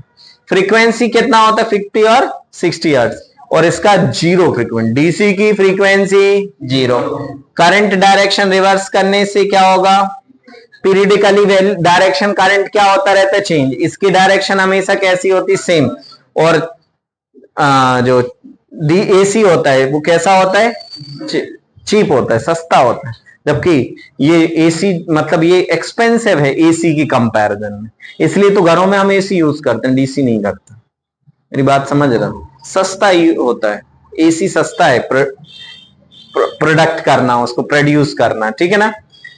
Imagine that you are sitting inside the chamber with your back to one wall. ये एनसीईआरटी का एक सवाल है। ठीक है? An electron beam which is moving horizontally from your back walls towards the front wall seems to be deflection by the strong magnet. What will be the direction of the magnetic field? जल्दी से एक बार देखो। अगर हम बात करें, हम यहां पे खड़े हैं फ्रंट वॉल पर, ठीक है? इधर से कौन फ्लो हो रहा है? करंट नहीं। क्या यहां पे बोला है? एन इलेक्ट्रॉन बीम पास हो रही, करंट इलेक्ट्रॉन बीम इस तरफ जा रही, करंट कहां जाएगा? उसके अपोजिट जाएगा ना? अरे हाँ या ना? करंट हमेशा कहां होता है? Opposite to the electron. तो अब करंट, अब आप क्या करो? लेफ्ट हैंड रूल लगा लो। तो जिस तरफ करंट डिफ्लेक्ट करेगा, और मैग्नेटिक फील्ड कहां है? seems to be deflected strong magnetic field to your right side. Right side क्या है? मैग्नेटिक फील्ड है। तो ये हो गया मैग्नेटिक फील्ड, ये हो गया करंट। अरे बोलो। तो इस तरीके से फोर्स की डायरेक्शन हम बता सकते हैं। ठीक है? ये तो बनी जाएगा। Draw the pattern of magnetic field lines of bar magnet and the solenoid. Exam में हमेशा आता है, इनको ड्रॉ करना है, साथ में कभी इनकी प्रॉपर्टीज आ जाए तो प्रॉपर्टी भी लिखना है। लेकिन डायग्राम एग्जाम में आएगा मींस आएगा, इस बात की गारंटी दे रहा हूं। तो ये नेक्स्ट चैप्टर है लाइट, रिफ्लेक्शन एंड रिफ्रैक्शन। तो सबसे पहले अगर हम लाइट की बात करें तो स्पीड ऑफ लाइट कितना होता है, 3 इंटू 10⁸ मीटर पर सेकंड। और लाइट हमेशा कैसे मूव करती है, रेक्टिलिनियर मींस स्ट्रेट लाइन में हमेशा ट्रेवल करती है, यस और नो। और अ रे ऑफ लाइट इज मींस हमेशा कहां मूव करेगी, स्ट्रेट लाइन में। और अगर हम वही बात करें तो लाइट हमेशा एक बंडल ऑफ रेस के फॉर्म में ट्रेवल करती है, जिसको हम क्या कहते हैं, बीम ऑफ लाइट कहते हैं। क्या कहते हैं, बीम ऑफ लाइट। अगर हम एक और चीज की बात करें तो लाइट क्या है, एक एनर्जी है जिसकी वजह से हम किसी चीज को देख पाते हैं। और अगर हम क्वेश्चन की बात करें, कैसे क्वेश्चन आएगा, state law of reflection and draw the level diagram and illustrate this laws. तो रिफ्लेक्शन सभी को पता है कि bouncing back of light, the bouncing back of light is called reflection. This is incident ray, this is reflected ray, this is normal. तो angle of incidence हमेशा किसके बराबर होगा बेटा, पहला लॉ क्या कहता है, angle of incidence is equal to angle of reflection. Incident ray, reflected ray, a normal at the point of incidence all lies on a same plane, all lies on a same plane। और वहीं अगर incident ray की बात करें तो जो strike करती है और जो स्ट्राइक करने की बात जाती है उसको क्या बोलते हैं, रिफ्लेक्टेड। और जिस पॉइंट पे हो तो एक इमेजिनरी लाइन जिसको क्या बोलते हैं, नॉर्मल कहते हैं। और लेटरल इन्वर्जन क्या होता है, लेटरल इन्वर्जन क्या होता है, when left appear as a right or right appear as a left, that is called lateral inversion। क्या बोलते हैं बेटा। और अब अगर हम प्लेन मिरर की बात करें, प्लेन मिरर में जो इमेज फॉर्म होती है उसकी क्या प्रॉपर्टीज होती है, तो इमेज हमेशा कैसी बनती है, बर्ज इमेज कैसी होती, लेटरल इमेज कैसी होती, erect. The size of image is same as the size of the distance between the image and object in the mirror is same as the distance between the object and mirror। मतलब object जितना दूर होगा image भी, याद रखोगे क्या, ठीक है, इसको याद रखिएगा। अब कुछ कॉनकेव स्फेरिकल मिरर तो सबको पता है क्या होते हैं, स्फेरिकल मिरर जिसका सरफेस कैसा होता है, कर्व्ड इनवर्ड और आउटवर्ड, जिसका रिफ्लेक्टिंग सरफेस कैसा हो, कर्व्ड इनवर्ड और आउटवर्ड, क्या बोलते हैं बेटा, स्फेरिकल मिरर। क्या बोलते हैं।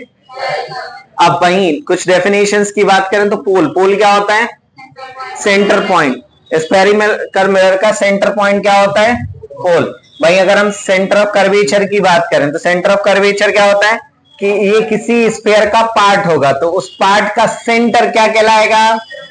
और रेडियस ऑफ कर्वेचर की बात करें तो distance from pole to the center, pole से सेंटर की डिस्टेंस को क्या बोलेंगे, प्रिंसिपल एक्सिस क्या होता है, imaginary line passing from the pole and the centre. वहीं प्रिंसिपल फोकस क्या होता है कि व्हेन, हंस लो बेटा, हंस लो हंस लो, एग्जाम में भी हंसना ही एक दूसरे को देख के, है ना। मैं 4 घंटे पढ़ा दूंगा, आप 4 गुनी फीस नहीं दोगे, लेकिन पढ़ा रहा हूं ना कि वैल्यू कर लो बेटा, है ना। प्रिंसिपल फोकस क्या होता है, एक पॉइंट जहां से अगर लाइट को हम पैरेलली इंसिडेंट करेंगे तो कहां पे इंसिडेंट करेगा, फोकस पे, कहां पे, फोकस पे। वहीं अगर हम बात करें फोकल लेंथ की तो distance from the pole and principal, pole से प्रिंसिपल फोकस तक की लेंथ को फोकल लेंथ कहते हैं। अपर्चर क्या होता है, इफेक्टिव डायमीटर। इन सबको एक बार जल्दी से हम ड्रॉ कर लेते हैं बेसिक से। ये क्या है भाई, कॉनकेव। अब हम चाहे कॉनकेव के लिए बात करें या फिर कॉन्वेक्स के लिए बात करें तो दिस इज पोल। यहाँ पे ये किसी स्फीयर, एक इमेजिनरी स्फीयर से पार्ट बना ना तो उसके सेंटर को क्या कहेंगे, सेंटर। यहां से यहां तक की डिस्टेंस को रेडियस ऑफ। अब जब लाइट को पैरेलल इंसिडेंट करेंगे, लाइट को पैरेलल इंसिडेंट करेंगे तो कहां से कन्वर्ज होंगे, एक पॉइंट पे कन्वर्ज होंगे ना, अरे बोलो। तो जिस पॉइंट पे कन्वर्ज होंगे उसको क्या कहा जाएगा, फोकल। और पोल से फोकस तक की लेंथ को क्या बोला जाएगा, फोकल लेंथ। और ये एम एन क्या है, ये अफेक्टिव डायमीटर, अपर्चर है, इफेक्टिव डायमीटर, अपर्चर। इनकी डेफिनेशन हर बार आती है एग्जाम, हर बार आती है। जिस दिन पेपर होगा ना, ये क्लासेस आपको याद आएंगी कि भाई सर ने ये चीज समझाई थी, सर ने ये चीज समझाई थी, सर ने ये चीज समझाई। तो प्लीज फिजिक्स स्पेशली रट के मत जाना, चीजों को समझ के गड़बड़ मत करना। जितने भी मार्क्स का है, मैं तो कह रहा हूं 25 मार्क्स 28 मार्क्स, वैसे तो सीबीएसई में फिक्स है 25 का, एमपी बोर्ड में ऊपर नीचे हो सकता है, एक सिंगल मार्क्स भी नहीं कटना चाहिए किसी भी बच्चे का। रे डायग्राम के रूल्स की बात करें तो रूल्स में क्या कहता है कि अगर लाइट रे को कैसे पास करें, सीधा पैरेलल, तो कहां से होकर जाएगा, और अगर फोकस पे पैरेलल इंसिडेंट करेंगे तो फोकस पे। अरे बोलो भाई, अगर हम फोकस से इंसिडेंट करें तो पैरेलल, और भाई अगर हम फोकस पे तो यहां पे कैसा आएगा, पैरेलल। कॉनकेव कॉन्वेक्स में सेंटर से इंसिडेंट करेंगे तो सीधा रिफ्लेक्ट होगा। अरे बोलो, यहाँ पे एपियर भी रिफ्लेक्ट बैक होगा। अगर पोल से जिस एंगल से इंसिडेंट करते हैं तो रिफ्लेक्ट बैक होता है same. These are the rules, basically these are the rules. अब इन रूल्स की हेल्प से हम क्या बनाएंगे, रे डायग्राम। कितने बच्चों से रे डायग्राम अच्छे से बन जाता है? 100%। गड़बड़ तो नहीं करोगे। ये लास्ट वाला केस जरूर याद रखना है सभी को, लास्ट वाला केस जरूर याद रखना है। क्यों याद रखना है, सुन लो ध्यान से।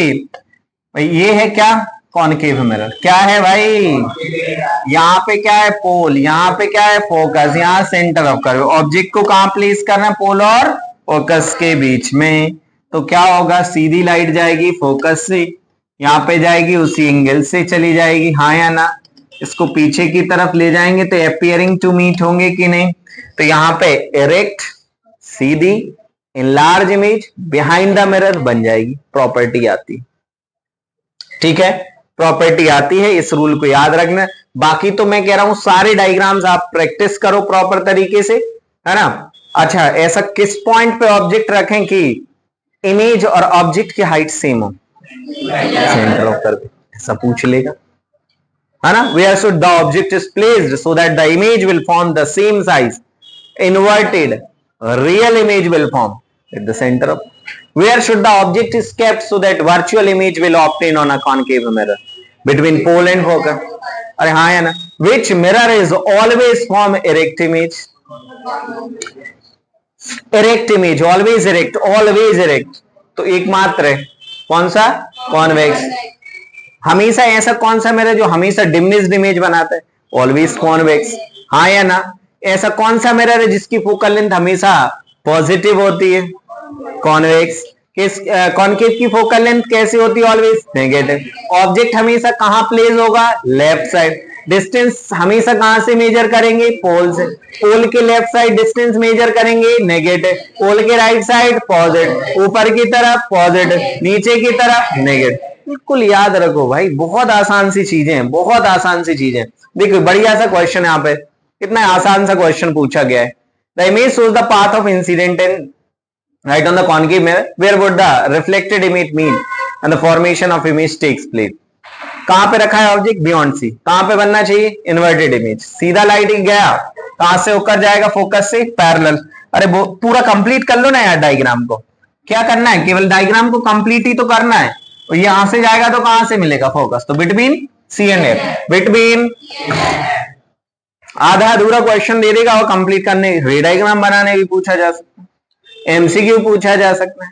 ऐसा ये परेशान करने के लिए एक डायग्राम दे दिया क्वेश्चन में, जरूरत नहीं भी होगी तो भी आप कर सकते हो। भाई डायग्राम नहीं है, आप यहाँ देखो। वैसे तो यहाँ देना पड़ेगा क्योंकि आगे पूरी इंफॉर्मेशन नहीं दी है, लेकिन फिर भी अगर इंफॉर्मेशन दे देगा कि if object is placed beyond C, where should the object image is form, between C and आयन। इन्फिनिटी पे है तो focus. If the image is obtained as a point image, where will the object placed? Infinity. तो concept अगर आपके clear है बेटा, मैं दावे के साथ कह सकता हूं आप कभी गड़बड़ करके फिजिक्स तो नहीं आ सकते, है ना। और जिनने मैथ्स अच्छे से प्रैक्टिस करी है, 2-3 टाइम्स हम मैथ्स भी रिवाइज करा चुके हैं, एनसीईआरटी के आंसर तक याद हो चुके होंगे आधे बच्चों को। किसी भी तरीके का क्वेश्चन आता होगा, मुझे नहीं लगता कि अब कोई छोड़ेगा, है ना। चलिए question, draw the ray diagram of the each of the following cases passing through the centre of curvature. क्या कह रहा है, passing through the centre of curvature of the concave mirror is incident on it. सही तो बना है, ये answer ही तो है। When object is placed between infinity and the convex, तो बिल्कुल बन जाएगा ना बेटा। अरे बोलो, ये कॉन्वेक्स का एक केस पूछ लिया ना, और तीसरे में when object is placed between focus and pole of the concave mirror, focus और पोल के बीच में, अभी बताया ना बना के, अरे बताया कि नहीं? तो मैं क्या कह रहा हूं कि जो लास्ट केस है बड़ा इंपॉर्टेंट केस है, बड़ा इंपॉर्टेंट केस है, जहां पे हमेशा इमेज कैसी बनती है, वर्चुअल इमेज। जल्दी से एक बार पढ़ लो इनको, जल्दी से पूरी कहानी आपको जो अभी समझाई गई है वो पूरी है। यूजेस जरूर देख लो। कॉनकेव के यूजेस क्या होते हैं? Torch, search light, vehicle headlight, saving mirror, dentist में, सोलर फर्नेस। आसान करके लिख दिया ताकि आपको इतना ही याद रखना है, लिखना तो आपको पूरा है प्रॉपर। कॉन्वेक्स के यूजेस कहां होते हैं? रियर व्यू मिरर में। वाई, ये बड़ा इंपॉर्टेंट क्वेश्चन बनता है, why we are using rear view? तो वाइड व्यू देता है, बड़े इमेज को छोटा करके दिखाता है और सीधी इमेज बनाता है। तीन बढ़िया सी यूजेस लिख देना, why we are use as convex mirror as a rear view mirror, ठीक है ना? तो याद रख पाओगे, मुझे उम्मीद है कि आपसे ही बन जाएंगे। जल्दी से name the type of mirror which use to design the solar furnace. Concave. कौन सा मिरर? कॉनकेव। स्टेट डेट, अच्छा क्यों ऐसा करते हैं उसका रीजन आप दे देना। State that use for headlights, search light, saving mirror, rear view mirror. Justify answer in each case, मतलब आपको बताना है क्यों why we are using this. जल्दी से definition the following terms in the context of spherical. ये spherical mirror, तो pole को डिफाइन करो। What is pole? अरे डायग्राम तो परेशान करने दिया है, जल्दी से। कॉन्वेक्स स्फेरिकल मिरर के केस में इनको डिफाइन करना है। What is pole? The centre part of the spherical mirror. Centre of curvature क्या होता है भाई? सेंटर ऑफ कर्वेचर क्या होता है? जल्दी से बता दो, जल्दी से बोलते जाओ। हाँ, centre of curvature the sphere. Still कुछ फेजेस ऐसे लग रहे हैं जैसे मैं कुछ अजनबी सा क्वेश्चन पूछ लिया हूं मैंने। आज जाके 2-3-4 घंटे फिजिक्स जब तक पढ़ना, जब तक सोना नहीं, जब तक पूरी फिजिक्स ना पढ़ी जाए, है ना? तो कहना सर अभी घर में अच्छी बढ़िया सब्जी बनी है पनीर की, खाएंगे और सोएंगे आराम से, 1-2 घंटे फ्री फायर खेलेंगे, है ना? इंस्टाग्राम की स्टोरीज देखेंगे, कौन से दोस्त ने कौन सी स्टोरी डाली, है ना? मोहल्ले में शादी है, उनके यहाँ डांस करने जाएंगे, है ना? शादियों का सीजन आ गया ना, किसी के घर में मेहर का पानी भरा जा रहा होगा, किसी घर में हल्दी होगी, है ना? देखो बेटा आज तो अपन कर लेंगे, लेकिन कल के दिन वही आपसे पूछेंगे बेटा रिजल्ट कितना आया, तो उन्हीं को आप शक्ल नहीं दिखाओगे। तो बेटर है किसी की शादी हो, चाहे रॉयल पैलेस से हो चाहे पैराडाइज दुनिया में, अपन को पढ़ाई पे फोकस करना, कहीं मत जाना। मम्मी जबरदस्ती करें कि मम्मी आप भी मत जाओ, पढ़ाई पे ध्यान देना। टाइम 1-1 सेकंड, 1-1 मिनट, या तो पूरा आपसे बन रहा हो तो आप जाओ शादियों, कोई प्रॉब्लम नहीं, है ना? लेकिन अगर चीजें नहीं बन रही है ना और फिर आप टाइम वेस्ट कर रहे हो, मीन्स। अच्छा एक मैं आपसे कहानी, 2 मिनट का टाइम आपसे लेंगे। फॉर एग्जाम्पल आपके पास 100 रुपए हैं, उन 100 रुपए का आप क्या करोगे? खर्च करोगे या फिर दूसरों को दे दोगे? खुद खर्च करोगे ना, कि इनको लो भाई 10 रुपए तुम रख लो, 20 तुम रख लो, 50 तुम रख लो, आप घूमोगे? नहीं ना, नहीं ना। उस पर 100 रुपए को आप खुद खर्च करोगे ना। तो आप सोचो आपका जो टाइम है, जो हम इंस्टाग्राम पे, जो हम फ्री फायर में, या हम दोस्तों के साथ घूमने में, या फिर हम दूसरों की शादी अटेंड करने में, जो आपका टाइम जो मुझे लगता है पैसों से ज्यादा इंपॉर्टेंट है, वो हम क्यों वेस्ट कर देते हैं? अगर हम पैसे वेस्ट नहीं करना चाहते तो हम टाइम को क्यों वेस्ट कर रहे हैं? तो ये बेटा टाइम जो है ना, मनी से ज्यादा इंपॉर्टेंट है, उसको सेव करो। और ये अभी एग्जाम का टाइम चल रहा है, जितना हो सके उसको प्रॉपर तरीके से यूटिलाइज करो, 1-1 सेकंड, 1-1 मिनट, है ना? जितना चीजें आपने पढ़ लिया है अब उसको बिल्कुल प्रॉपर तरीके से, एक सिस्टमैटिक तरीके से खत्म करने की जरूरत है। बिल्कुल एग्जाम्स को आपके पास बिल्कुल 10 दिन भी नहीं है। अब कैसे हम पूरी जो चीजें हमने पढ़ ली हैं उसको किस तरीके से हमें प्रॉपर तरीके से फाइनलाइज करना है, एक एक छोटी छोटी जो भी डाउट्स आ रहे हैं उनको प्रॉपर यूटिलाइज करना, टाइम को आपको सेव करके चलना है, टाइम को आपको खुद के लिए यूटिलाइज करना, ना कि दूसरों के लिए वेस्ट करना है। समझ रहा हो ना? तो ध्यान रखिए। चलिए आगे बढ़ जाते हैं, इनके आंसर्स आप शायद बन जाएंगे। प्रिंसिपल एक्सिस क्या है? Imaginary line which is passing through the pole and focus. Principal focus क्या होता है? Principal focus, where when the light beam of light is passing in parallel to the principal axis after conversion or diversion, either it is passing or appearing. अब specially जब concave और convex देगा ना तो ठीक है, नहीं तो फिर दोनों के लिए आपको बताना पड़ेगा। ठीक है, अच्छे से करो। ये आंसर्स आपको पता है। साइन कन्वेंशन सबको पता है। All object are always placed at a left side of the mirror, हाँ या ना?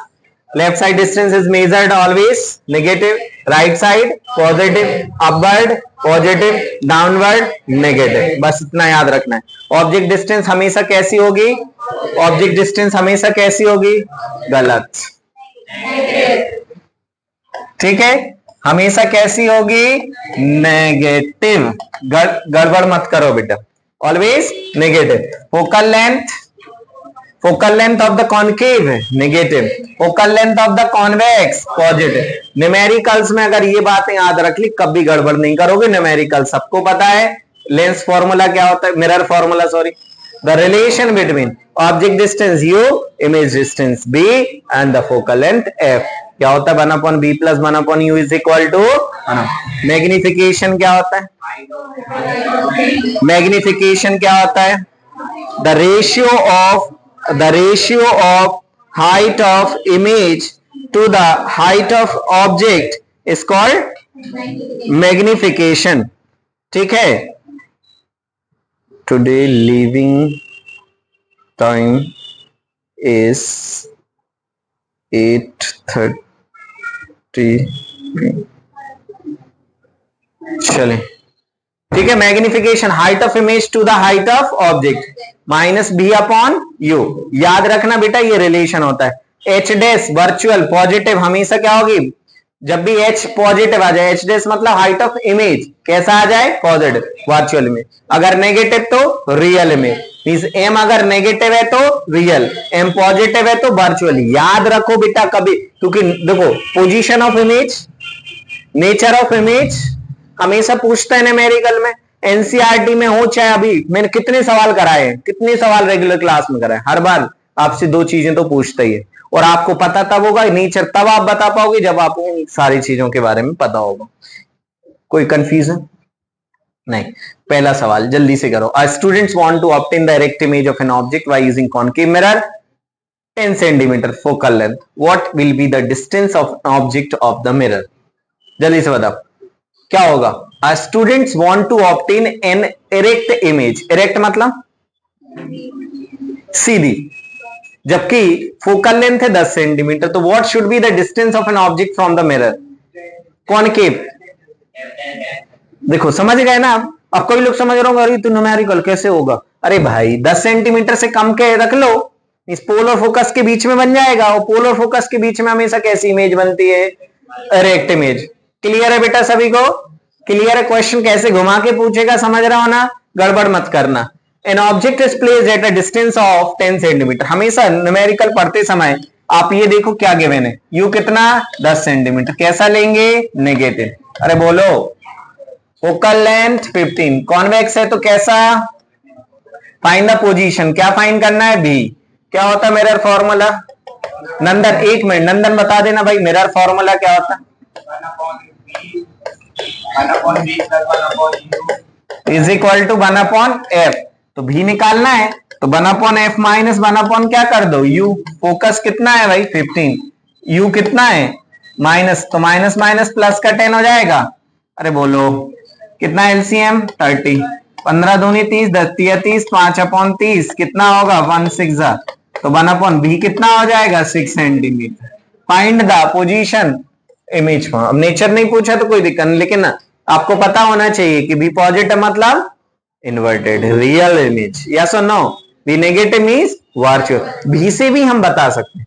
वैसे एम अलग होता है कहानी, ध्यान रखियो, ध्यान रखना, उल्टा चलता है बी और एम में। बी और एम में बिल्कुल उल्टा चलता है भाई, क्योंकि एम जो होता है माइनस बी अपॉन ही होता है कि नहीं होता है? तो अगर बी नेगेटिव है तो एम पॉजिटिव होगा, एम पॉजिटिव है तो बी नेगेटिव होगा, उल्टा चलेगा। तो प्लीज ध्यान रखिएगा, गड़बड़ मत करना। अगला सवाल, the linear magnification produce by the mirror is 3, है ना? मींस एम कितना है? 3 है। Always this analysis this value of state types of mirror +3 concave और कॉन्वेक्स +3 पक्का? बनता ही नहीं है। कॉन्वेक्स हमेशा छोटी इमेज देता है, कॉन्वेक्स हमेशा छोटी इमेज देता है, तो 1 से बड़ा हो ही नहीं सकता कॉन्वेक्स का मैग्निफिकेशन। दिमाग लगाओ, दिमाग। कौन मिरर क्या देता है समझ रहे हो? तो कॉन्वेक्स तो कभी नहीं आएगा, 1 से ज्यादा मतलब हमेशा कॉनकेव, चाहे वो नेगेटिव हो या फिर, लेकिन हाँ 1 से अगर कम है और पॉजिटिव है तो फिर क्या आएगा? समझ रहा हो मेरी बात में क्या कहना? तो क्या होगा बेटा? Concave. Position of object with respect to the pole of mirror कितना होगा? मैग्निफिकेशन 3m दे दिया है, तो v इज इक्वल टू कितना होगा? m इज इक्वल टू क्या होता है? माइनस बी अपॉन यू, ये 3 था, अरे बोलो, तो v कितना हो जाएगा? थ्राइस हो जाएगा ना यार, u से नहीं होगा, 3 गुना दूरी पे हो जाएगा। अगर ये 15 पे है तो ये 45 पे होगा, ये 10 पे है तो ये 30 पे होगा कि नहीं? कभी कभार चीजें रट के ना समझ के अगर हम करेंगे तो कभी गड़बड़ नहीं होगा। जल्दी से क्वेश्चन सॉल्व करो, जल्दी से क्वेश्चन सॉल्व करो सभी बच्चे, सॉल्व इट। अगर मैं यहां पे बात करूं तो हमें u कितना दिया है बेटा? -30। v कितना दिया है? स्क्रीन पे इमेज कैसी बनती है? इन्वर्टेड। अरे कैसी इमेज बनती है? और कॉनकेव है, उल्टी इन्वर्टेड इमेज हमेशा इस तरफ, तो ये भी कैसा आएगा? नेगेटिव आएगा, बोलो। और वहीं अगर हम बात करें नेचर तो हम निकाल लेंगे फाइंड, अब वैसे स्क्रीन पर बन रहा है मींस इन्वर्टेड, अरे हाँ या ना? तो रियल इन्वर्टेड ये तो डायरेक्ट पता चल जाएगा।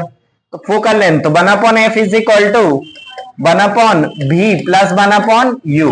v की वैल्यू -60, u की वैल्यू 30, एलसीएम कितना आएगा? 60। अरे आएगा कि नहीं? -1 और 3 2 जा 6, तो माइनस कितना आएगा? 3/60 कितना आएगा? 20। उल्टा करेंगे तो f कितना आएगा? -20। अच्छा, माइनस में है फोकल लेंथ कौन सा? कॉनकेव। कौन सा? कॉनकेव। अब हाइट की बात कर रहा है, हाइट कितना है? 2.4 सेंटीमीटर, हाँ या ना? एच डैश हमें फाइंड करना है, तो क्या होता है formula? H dash upon H is equal to -v upon u। अब आपके पास h भी है, v भी है, u भी है, पुट करोगे आंसर निकल आएगा बेटा। अरे हाँ या ना? State whether the image is formed erect और इन्वर्टेड, तो यस सर इन्वर्टेड इमेज। कैसी इमेज बनेगा बेटा? क्वेश्चन गड़बड़ तो नहीं करोगे? ऐसा क्वेश्चन 100% एग्जाम में पूछा जाएगा, तो प्लीज इनको याद रखिए प्रॉपर तरीके से। काफी न्यूमेरिकल्स यहां से। रिफ्रैक्शन ऑफ लाइट क्या होता है? The phenomena of ray of light of bending when it is enters from one medium to another medium. जब लाइट एक मीडियम से दूसरे मीडियम में ट्रेवल करती है तो हमेशा पाथ क्या होता है? बेंड होता है। इस फिनोमिना को क्या बोलते हैं? रिफ्रैक्शन ऑफ लाइट बोलते हैं। क्या बोलते हैं? एक होती है लाइट इंसिडेंट करते हैं, इंसिडेंट रे, दूसरी होती रिफ्रैक्टेड रे, और तीसरी होती है इमर्जेंट रे। कौन सी रे? इमर्जेंट रे। ध्यान रखना, कॉजेस ऑफ रिफ्रैक्शन क्या होता है? क्या कारण होते हैं रिफ्रैक्शन के? रिफ्रैक्शन के क्या कारण है? तो सबसे पहले तो जब मीडियम का चेंज होना, स्पीड का चेंज होना, स्पीड के चेंज होने की वजह से लाइट क्या होती है? बेंड होती है। अरे बोलो। और जब लाइट रेयर से डेंसर में जाती है, बेंड्स टुवर्ड्स द नॉर्मल, और जब डेंसर से रेयर में जाएगी तो अवे फ्रॉम द नॉर्मल, हाँ या ना? ये रे डायग्राम बन जाता है सबसे।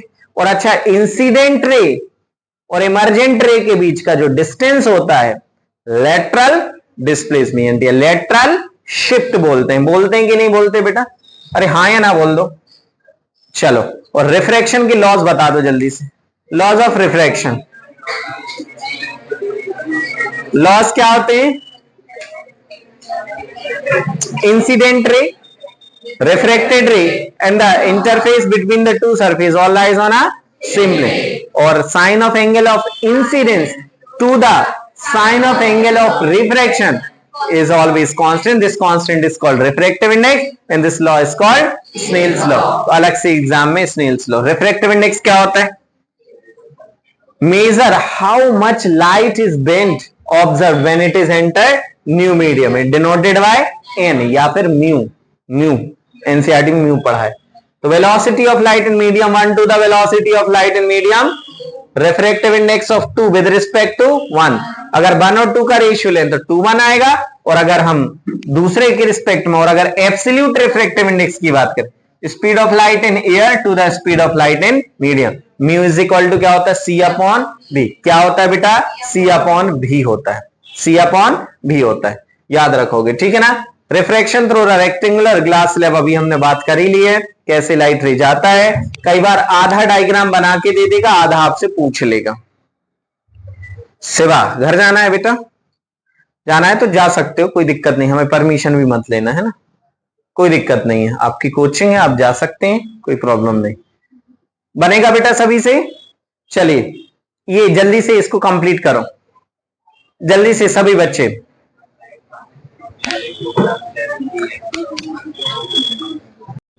तो यहां पे रिफ्रैक्टिव इंडेक्स कितना दिया हुआ है? जल्दी बोलो. Refractive index mu is equal to 1.5.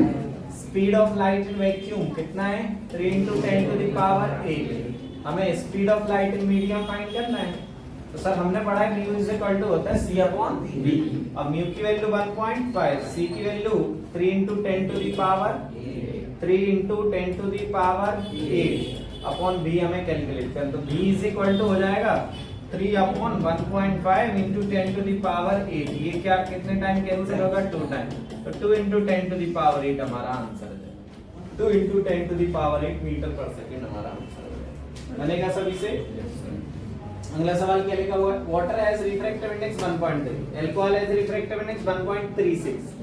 Water का रिफ्रैक्टिव इंडेक्स 1.33, अल्कोहल का 1.36. Which of the two medium has optically denser? Give reason your answer. तो कौन ऑप्टिकली डेंसर है? जिसका रिफ्रैक्टिव इंडेक्स ज्यादा है. जिसका रिफ्रैक्टिव इंडेक्स ज्यादा, वो ऑप्टिकली डेंसर माना जाता है बेटा. यहाँ डेंसर मीडियम कौन है? और अच्छा, जब हम रे डायग्राम बनाएंगे passing obliquely from water to alcohol, तो वाटर क्या है? वाटर क्या है? Rarer medium. कोई कह रहा है वाटर पानी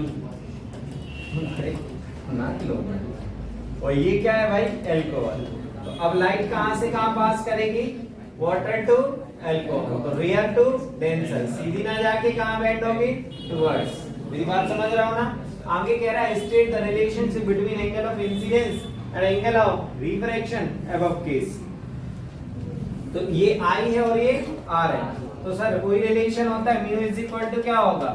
sign I upon sine R. मतलब ये किसकी बात कर रहा है? रिफ्रैक्ट मतलब स्नेल्स लॉ की. In which medium light travels faster? Explain with reason. तो किस में? वाटर में, because water is a rarer medium than the alcohol. Yes और नो? बन जाएगा ऐसा क्वेश्चन आएगा तो प्लीज भी इस क्वेश्चन आप थोड़ा सा ध्यान रखना. तो ये अभी हमने बात करी थी इसकी. ये देखिए जल्दी से. A ray of light is incident as shown. A, B and C are the three different media. A, B और C तीन अलग-अलग transparent medium. Then which amongst the following option is true for a given diagram? इसके लिए कौन सा option correct है? तो 1 is greater than 4, गलत. 1 is greater than 2, 1 is less than 2, no, गलत. Angle 3 is equal to angle 4, गलत. Angle 3 is greater than angle 4.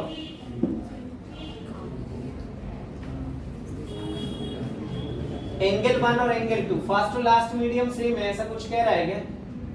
एक मिनट देखना. 3 different transparent media among the following option is true for the given diagram. जल्दी बताओ कौन सा option सही होगा? हाँ, 3 equal to 4 away from the normal. नहीं, 3 तो लेस देन होगा ना. 3 2 के इक्वल होगा. 3 किसके इक्वल होगा? 2 के। क्यों? ये ऑप्शन सही हो जाएगा। ऑल्टरनेट इंटीरियर देंगे, ये इसके पैरेलल होगा ना, अरे होगा कि ना? और पैरेलल में अल्टरनेट इंटीरियर एंगल्स क्या होते हैं? बराबर होते हैं। तो 2 किसके बराबर हो जाएगा? 3 के। 2 किसके बराबर होगा? 3 के बराबर होगा। लेंस क्या होता है भाई? एक ट्रांसपेरेंट मटेरियल है bounded by 2 surface which one both surface are spherical. Types of lenses क्या है? Convex, concave. कॉन्वेक्स कैसा होता है? थिकर इन मिडिल एंड, है ना? और भाई कॉन्केव जो होता है thinner in middle and diverging the line. Terms आपको याद रखना है। Convex lens, a lens has 2 spherical surface bounding outward, thicker at middle, converging lens कहते हैं। और कॉन्वेक्स कॉन्केव क्या है? एक ऐसा लेंस जो कि कर्व्ड होता है इनवर्ड और थिक होता है एजेस पे और थिन होता है मिडिल में, डायवर्जिंग लेंस बोलते हैं। सेंटर ऑफ कर्वेचर क्या है? तो अब आपने पढ़ा होगा कि जो कॉन्केव और कॉन्वेक्स होता है 2 सरफेस से मिलके बना होता है कि नहीं? तो जो सेंटर ऑफ कर्वेचर्स होते हैं उनके सेंटर्स होते हैं, वही सेंटर ऑफ कर्वेचर होते हैं। कॉन्केव में भी यही होता है और कॉन्वेक्स में भी यही होता है। प्रिंसिपल एक्सिस क्या है? Imaginary line passing through the 2 centre of curvature of the lens. वही ऑप्टिकल सेंटर की बात करें तो central point of the lens is passing without any deviation, optical centre बोलते हैं, पोल नहीं बोलते। यहाँ क्या बोला जाता है? अपर्चर क्या होता है? Effective diameter. क्या होता है बेटा? इफेक्टिव डायमीटर को क्या कहते हैं? अपर्चर कहते हैं। प्रिंसिपल फोकस क्या होते हैं? जो स्फेरिकल मतलब लाइट को पास करेंगे तो जिस पॉइंट से होकर लाइट बीम पास होगी, जिस पॉइंट से, प्रिंसिपल फोकस या तो अपीयर होगी या फिर पास होगी एक्चुअल में, हाँ या ना? वहीं अगर हम फोकल लेंथ की बात करें तो फोकल लेंथ क्या होता है? Distance from the optical centre to the focus. ठीक है बेटा, याद रखोगे इन टर्म्स को, एग्जाम में आना ही आना है। रूल्स क्लियर है? पैरेलल लाइट जाती है तो फोकस से, और ये पैरेलल जाएगी तो अपीयरिंग फ्रॉम द फोकस, उनके में अपीयर होते हैं। भाई अगर रे of light passing through the focus तो रिफ्लेक्शन के बाद पैरेलल, और ये अगर अपीयर हो रही है फोकस पे तो पैरेलल। और ऑप्टिकल सेंटर एक ऐसा पॉइंट होता है जहां लाइट विदाउट डेविएशन सीधी निकल जाती है। रे डायग्राम कितने बच्चे बना लेते हैं कॉन्वेक्स और कॉन्केव के लिए? रे डायग्राम कितने बच्चों से बन जाएगा? लेंस के लिए ma'am, I am talking about lens. पीछे you are in the class, जाना चाहे यू कैन गो, है ना? रिस्पॉन्ड करना पड़ेगा, 8:30 के पहले क्लास नहीं छूटने वाली। या मुंह बना के पढ़ो या फिर प्रॉपर तरीके से, ठीक है? तो ध्यान रखिए बेटा, जब ऑब्जेक्ट इंफिनिटी पे होता है तो इमेज कहाँ बनती है? फोकस होता है। हम 2f रखेंगे तो बिटवीन f2 एंड 2f2। अगर हम f2f1 पे रखते हैं तो 2f2 पे बनेगी, कहाँ बनेगी? 2f2। और अगर f2f1 और f1 के बीच में रखेंगे तो बियॉन्ड c। और वहीं अगर हम f पे रखते हैं तो इन्फिनिटी। लास्ट केस बड़ा इंपॉर्टेंट होता है, ऑप्टिकल सेंटर और फोकस के बीच में अगर लाइट रे को रखेंगे तो वहीं जिस तरफ ऑब्जेक्ट है वो कैसी बनेगी? वर्चुअल एंड डायरेक्ट इमेज बनेगी। तो एकमात्र केस होता है जहां वर्चुअल और डायरेक्ट, तो ये इंपॉर्टेंट केस बन जाता है। और वहीं अगर हम कॉन्केव की बात करें तो 2 केसेस बनते हैं, तो इन्फिनिटी और ऑप्टिकल सेंटर के लिए। दोनों के केस में कैसी इमेज बनता है? डिमनेस्ड इमेज। कैसी इमेज बनाता है? डिमनेस्ड इमेज। इनको अच्छे से प्रैक्टिस करना है। ये पूरी कहानी इसके अंदर दिया गया है, इसको आप अच्छे से रीड आउट कर लीजिएगा। यूजेस देख लो। कॉन्वेक्स लेंस की यूज कहाँ होते हैं? प्रोजेक्टर्स में, कैमरा में, सनलाइट को फोकस करने में, टेलीस्कोप में, प्रोजेक्टर, माइक्रोस्कोप, मैग्नीफाइंग ग्लासेस में। ये सब किसकी यूज है? कॉन्वेक्स में। भाई अगर कॉन्केव की यूजेस की बात करें, होल्स इन द डोर्स। आपने देखा होगा डोर में कांच टाइप का लगा होता है, वो एक्चुअल में कॉन्केव लेंस होता है। और वहीं अगर बात करें ग्लासेस में और टेलीस्कोप्स में इनका यूज होता है कहीं ना, ठीक है? ये आगे क्वेश्चन है, students want to obtain the magnifying AB on the screen. तो क्या होगा यहाँ से? यहाँ पे क्या कह रहा है? Students want to obtain the magnified image of an object AB on the screen. Which one of the following arrangement is so the correct option for AB, him or her for successful? कौन सा सही, कौन सी image बनाना है? Magnify. और कैसी image? अरे जल्दी बोलो।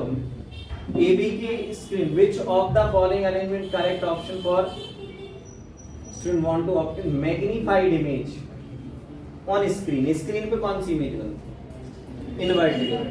और इन्वर्टेड इमेज कहाँ बनेगी? ये तो फोकस पे है तो ये छोटी बनेगी, ये भी छोटी बनेगी, 2f से 2f पे ही बनेगी, तो ये ऑप्शन सही है। ठीक है, इन्वर्टेड और हाईली एनलार्ज इमेज बनेगी, हाँ या ना? मैग्नीफाइड इमेज बना ना, सबसे ज्यादा मैग्नीफाइड इमेज कौन सी बनेगी? जब फोकस पे रखेंगे। और कॉन्वेक्स से कैसी बने? हाँ, फोकस और ऑप्टिकल सेंटर के बीच में बनता कैसी बन जाती? Virtual and erect image. Sir इसमें भी कन्वर्टेड बनेगी, इसमें भी बनेगी, सर इसमें भी बनेगी, लेकिन थोड़ी छोटी बनेगी, मैग्नीफाइड नहीं बनेगी, लेकिन सबसे ज्यादा magnified focus. Are you getting my point? तो ऐसे क्वेश्चंस भी आपको आ जाते हैं। लेंस फॉर्मूला क्लियर होगा, 1/v - 1/u = 1/i। मैग्निफिकेशन होता है height of image to the height of object, और ये relation lens formula mirror formula के जो क्वेश्चंस होते हैं वो एक जैसे होते हैं, तो यहाँ न्यूमेरिकल में प्रैक्टिस नहीं कराऊंगा, वो आप लोग कर लेना है। H अपॉन H, V/U याद रखोगे बेटा, याद रखो। वहाँ नेगेटिव आता है, यहाँ यहाँ फॉर्मूले में नेगेटिव आता है, वहाँ अच्छे से याद कर लेना। पावर ऑफ लेंस क्या होता है?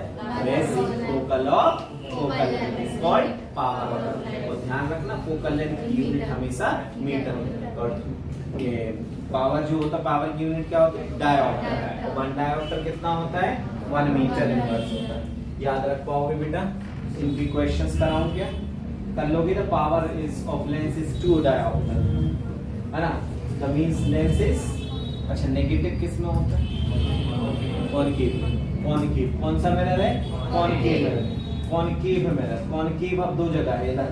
अब इसके फोकल लेंथ आप निकाल लो, 50 सेंटीमीटर में आएगा डायोप्टर। कर लोगे क्या बेटा? चलो बहुत बढ़िया। और वहीं इस टाइप की क्वेश्चंस आप करके देख लेना, जैसे मैं करा चुका हूँ, चीजें बहुत डिफिकल्ट नहीं है, ये मिरर फॉर्मूले जैसा ही है। लास्ट चैप्टर पे हम बात कर लेंगे human I and the colourful world. छोटा सा चैप्टर, 4-5 टॉपिक्स आपको यहाँ से पूछे जाते हैं। तो सबसे कहानी शुरू होती है ह्यूमन आई। तो ह्यूमन आई क्या है? एक सेंस ऑर्गन है जो किसके लिए यूज होता है? तो सीधा थिंग्स, कलर को। बाकी चीजों को हम स्मेल से, टेस्ट से पहचान सकते हैं, बट हम किस कलर का है विदाउट आईज के हम नहीं पहचान पाएंगे। अब इसमें कुछ कुछ फंक्शंस होते हैं, जिसमें सबसे पहले होता है लेंस। लेंस क्या होता है? जेली लाइक सब्सटेंस होता है, convex, focus on the retina, creating inverted image. वहीं अगर हम बात करें कॉर्निया की, तो कॉर्निया क्या होता है? आउटर मोस्ट लेयर, हाँ या ना? जो ज्यादातर लाइट को क्या करता है? रिफ्रैक्ट करता है, हाँ या ना? और फिर प्यूपिल क्या होता है? प्यूपिल जो है स्मॉल क्या है भाई? Opening of iris, means size of control of iris. Iris क्या करता है? बिहाइंड द कॉर्निया होता है, और ये प्यूपिल की साइज को कंट्रोल करता है। और प्यूपिल क्या करता है? अमाउंट ऑफ लाइट, मींस एक विंडो का काम करता है, कितना लाइट उसमें एंटर करेगा। रेटिना क्या होता है? तो रेटिना एक डेलिकेट लाइट मेम्ब्रेन होती है जो डिटेक्ट करती है लाइट को, मींस इमेज फॉर्म करना कहाँ पे काम है, ठीक है। और एक होती है सिलेररी मसल। सिलेररी मसल्स का काम क्या होता है? To adjust the focal length, to adjust the focal length. इनकी फंक्शंस याद रखो, क्या वर्किंग होती है वो आपको याद रखना है। पावर ऑफ अकोमोडेशन क्या होता है? The ability of human eye to focus of object different, इस पास है या फिर दूर है, इसको फोकस करने का काम किसका होता है? सिलेररी मसल्स का। और ये मसल्स क्या करती हैं? एडजस्ट करती हैं। जब तक ये है, और इस कॉन्सेप्ट को या इस फिनोमिना को क्या कहते हैं? Power of accommodation. दूर का पॉइंट है तब भी रेटिना पे बन रहा है, नियर का पॉइंट है तब भी इमेज कहाँ फॉर्म हो रही है? रेटिना पे ही इमेज फॉर्म हो रही है, ठीक है ना? तब भी इमेज कहाँ फॉर्म हो रही है? रेटिना पे इमेज फॉर्म हो रही है, ठीक है ना? जल्दी से एक बार इसको देखें, एक बार रीड करें, 1 सेकंड का टाइम लीजिए। चलिए, तो अब नियर पॉइंट क्या होता है? नियर पॉइंट जहां मिनिमम हम डिस्टेंस तक का देख सकते हैं, जो कि 25 सेंटीमीटर होता है नॉर्मल आई के। तो फार पॉइंट क्या होता है? जहां मैक्सिमम डिस्टेंस तक हम देख सकते हैं, वो होता है इंफिनिटी। तो रेंज ऑफ विजन कहाँ से कहाँ होता है? 25 सेंटीमीटर से इंफिनिटी तक के बीच में होता है। When we looking at nearby objects, ciliary muscles contracts and making the lens thicker. जब हम पास का ऑब्जेक्ट थिक हो गया ना, देखो लेंस कैसा है? थिक है। और जब हम दूर के ऑब्जेक्ट्स को देखते हैं तो कैसा होता है? रिलैक्स होता है, जिससे क्या होता है? थिन हो जाता है। क्या हो जाता है?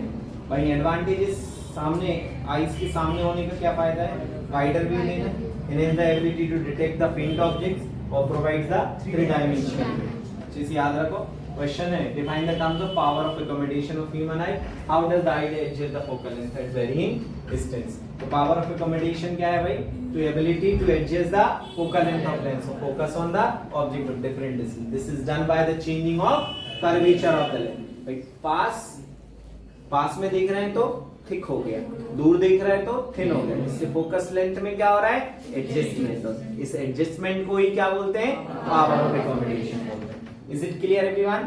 याद रखना है, ठीक है। डिफेक्ट ऑफ विजन आप सबको पता है, कौन कौन से डिफेक्ट्स होते हैं? Myopia, hypermetropia, presbyopia. ये आपको लास्ट पे याद नहीं रखना है, वैसे फिर भी आप याद रख सकते हैं। डिस्क्रिप्शन अगर हम देखें तो क्या होता है इसमें?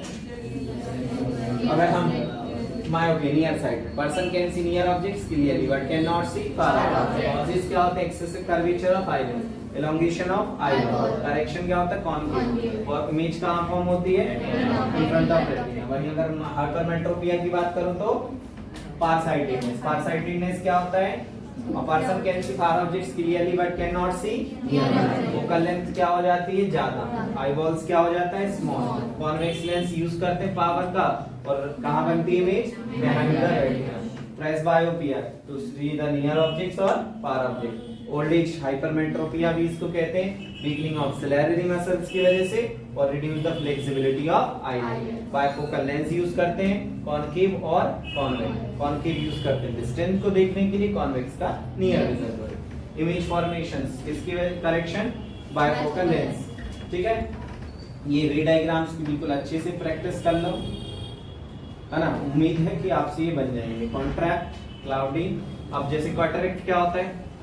कैटरेक्ट क्या होता है? क्लाउडी। एज के साथ क्या होती है? आईज क्या होती है? क्लाउडी हो जाती है, मिल्की हो जाती है, तो उसको कैटरेक्ट कहते हैं। कॉजेज होता है age relax condition, weakening of ciliary muscle. Treatment surgery से इसको पॉसिबल सही करना पॉसिबल है। रिफ्रैक्शन थ्रू ग्लास प्रिज्म सबको पता होता है। प्रिज्म एक ट्रांसपेरेंट रिफ्रैक्टिंग मीडियम है। स्ट्रक्चर क्या होता है? 2 ट्रायंगुलर फेस होते हैं आगे पीछे, और 3 क्या होते हैं? Rectangular surface. Angle of prism क्या होता है? 2 रेक्टेंगुलर सरफेस के बीच के एंगल को क्या कहते हैं? Angle of. Angle of deviation क्या होता है? Angle between incident ray and emergent रे के बीच के एंगल को क्या कहते हैं? Angle of deviation. कई बार ड्रॉ करने आएगा डायग्राम और साथ में आएगा कि इन सबको incident ray, refracted ray, emergent ray, angle of prism, angle of incidence, angle of refraction, angle of emergence, angle of deviation, इन सबको लेबलिंग करो, इन सबको लेबलिंग करो। तो बढ़िया तरीके से ये डायग्राम आप लोग बना लेंगे, ठीक है ना। A person is suffering from hypermetropia. List 2 possible causes. Explain with the ray diagram and how this defect can be corrected. कर लोगे बेटा? हाइपरमेट्रोपिया क्या होता है? मतलब क्या पॉसिबल कॉजेज होते हैं हाइपरमेट्रोपिया के? हाइपरमेट्रोपिया के कॉजेज क्या होते हैं? Eyeballs becomes too small, focal length becomes decrease और इंक्रीज। कैसे इसको हम सही करेंगे? अभी तो कह रहा है explain the ray diagram how this correct defect, मतलब रे डायग्राम की कहानी आ गई कि नहीं आ गई? अरे हाँ या ना? प्लीज बेटा प्रैक्टिस इट। अभी हमें पता है बहुत सारे बच्चों ने इसको नहीं दिया होगा, है ना। प्लीज माय हम्बल रिक्वेस्ट करिएगा, एग्जाम में पूछा जाएगा। Akshay sitting in the last row in his class could not see clearly the word written on the blackboard, मतलब दूर से बोर्ड का नहीं देख पा रहा, मतलब दूर का नहीं देख रहा, लेकिन पास का उसको देख पा रहा है। मतलब person can see near objects clearly but can not see far. What it is called? क्या है? मायोपिया। अब ये कह रहा है, पहले तो डिफेक्ट को बताओ क्या है। he could now see the word। अब क्या कह रहा है? लेकिन एक्सचेंज करने पे ये देख पा रहा है। he could now see the words written on the blackboards, मतलब आगे बिठाया तो वो देख रहा है। Akshay parents advising them his to eyes checked in context of above event, answer the following. Which defects of vision is Akshay suffering? है ना? Which type of lens is used to correct myopia में कौन सा? Concave. State the values of displayed by the teachers and Salman. अब सलमान और उसके बीच में, इसको बीच में पढ़ना पड़ेगा थोड़ा सा। सलमान इमीडिएटली क्या कह रहा है? Salman immediately agreed to exchange the seat of Akshay. In your opinion, in which way Akshay expressed his gratitude towards the teacher Salman? धन्यवाद ही कहे। चलो ये सेम क्वेश्चन है, कंडीशनल बेस्ड क्वेश्चन होते हैं। कहानी वही है, मायोपिया, हाइपरमेट्रोपिया या फिर प्रेस, जनरली प्रेस बायोपिया नहीं, बहुत रेयर चांस होते हैं। मायोपिया, हाइपरमेट्रोपिया फिक्स है। कर लोगे बेटा? हाँ या ना? आगे डिस्पर्शन क्या होता है?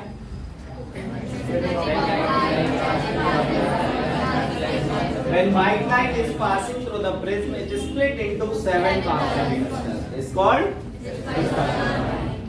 स्पेक्ट्रम। जो होता है बेंड ऑफ 7 कलर, क्या कहते हैं? स्पेक्ट्रम। और भाई अगर हम इसके सीक्वेंस की बात करें, कलर सीक्वेंस, तो ब्रिग होता है वॉयलेट से जितनी ज्यादा वेवलेंथ डेविएशन उतना कम, जितना कम वेवलेंथ डेविएशन उतना ज्यादा। तो वॉयलेट का वेवलेंथ सबसे ज्यादा, डेविएशन वेवलेंथ सबसे कम, डेविएशन सबसे ज्यादा। अगर बात करें रेड की वेवलेंथ सबसे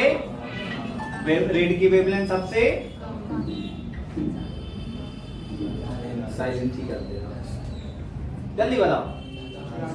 तो क्या होगा? डेविएशन सबसे कम। और यही रीजन है, पूछ लेता है why the spectrum is form, spectrum क्यों बन रहा है? तो sir due to the different wavelength, सातों कलर की अलग अलग वेवलेंथ होने की वजह से बेंड अलग अलग हो रहे हैं। तो जब सातों कलर को हम उसमें से पास कर रहे हैं तो 7 कलर में स्प्लिट हो रहे हैं, दैट इज द रीजन ये स्पेक्ट्रम फॉर्म हो रहा है। और अब एक न्यूटन ने एक्सपेरिमेंट करा था कि जब लाइट को प्रिज्म से पास करा और फिर एक इन्वर्टेड प्रिज्म रखा, तो उसने वापस से क्या दिया? White light. इसको न्यूटन एक्सपेरिमेंट कहते हैं, ठीक है ना? तो इससे कंक्लूजन निकला कि व्हाइट लाइट जो होता है वो किस कलर से मिलकर बनता है? 7 कलर से। What is the help of level? With the help of level ray diagram, show the path of followed by the narrow beam. Monochromatic light, it's passing through the glass prism. तो बन जाएगा सभी से ray diagram. What would happen when the beam of light is replaced by narrow beam of white light? मतलब कुल मिला के हमें ये बताना है, ठीक है ना? With the help of level diagram, है ना? ये लाइट क्या इस तरीके से बेंड हो गया, ठीक है ना? और अब कह रहा है कि यहाँ पे जो इंसिडेंट रे और इमर्जेंट रे के बीच का जो एंगल है वो क्या है? क्या है? एंगल ऑफ डेविएशन, ठीक है बेटा? सबसे नीचे क्या होगा? वॉयलेट, सबसे ऊपर क्या होगा? रेड होगा। What is dispersion of light बनेगा? Splitting of 7 colour, splitting of white light into 7 colour. Explain with the ray diagram. कितने बच्चों से बन जाएगा? बनेगा बेटा? बहुत आसानी से आंसर करना है।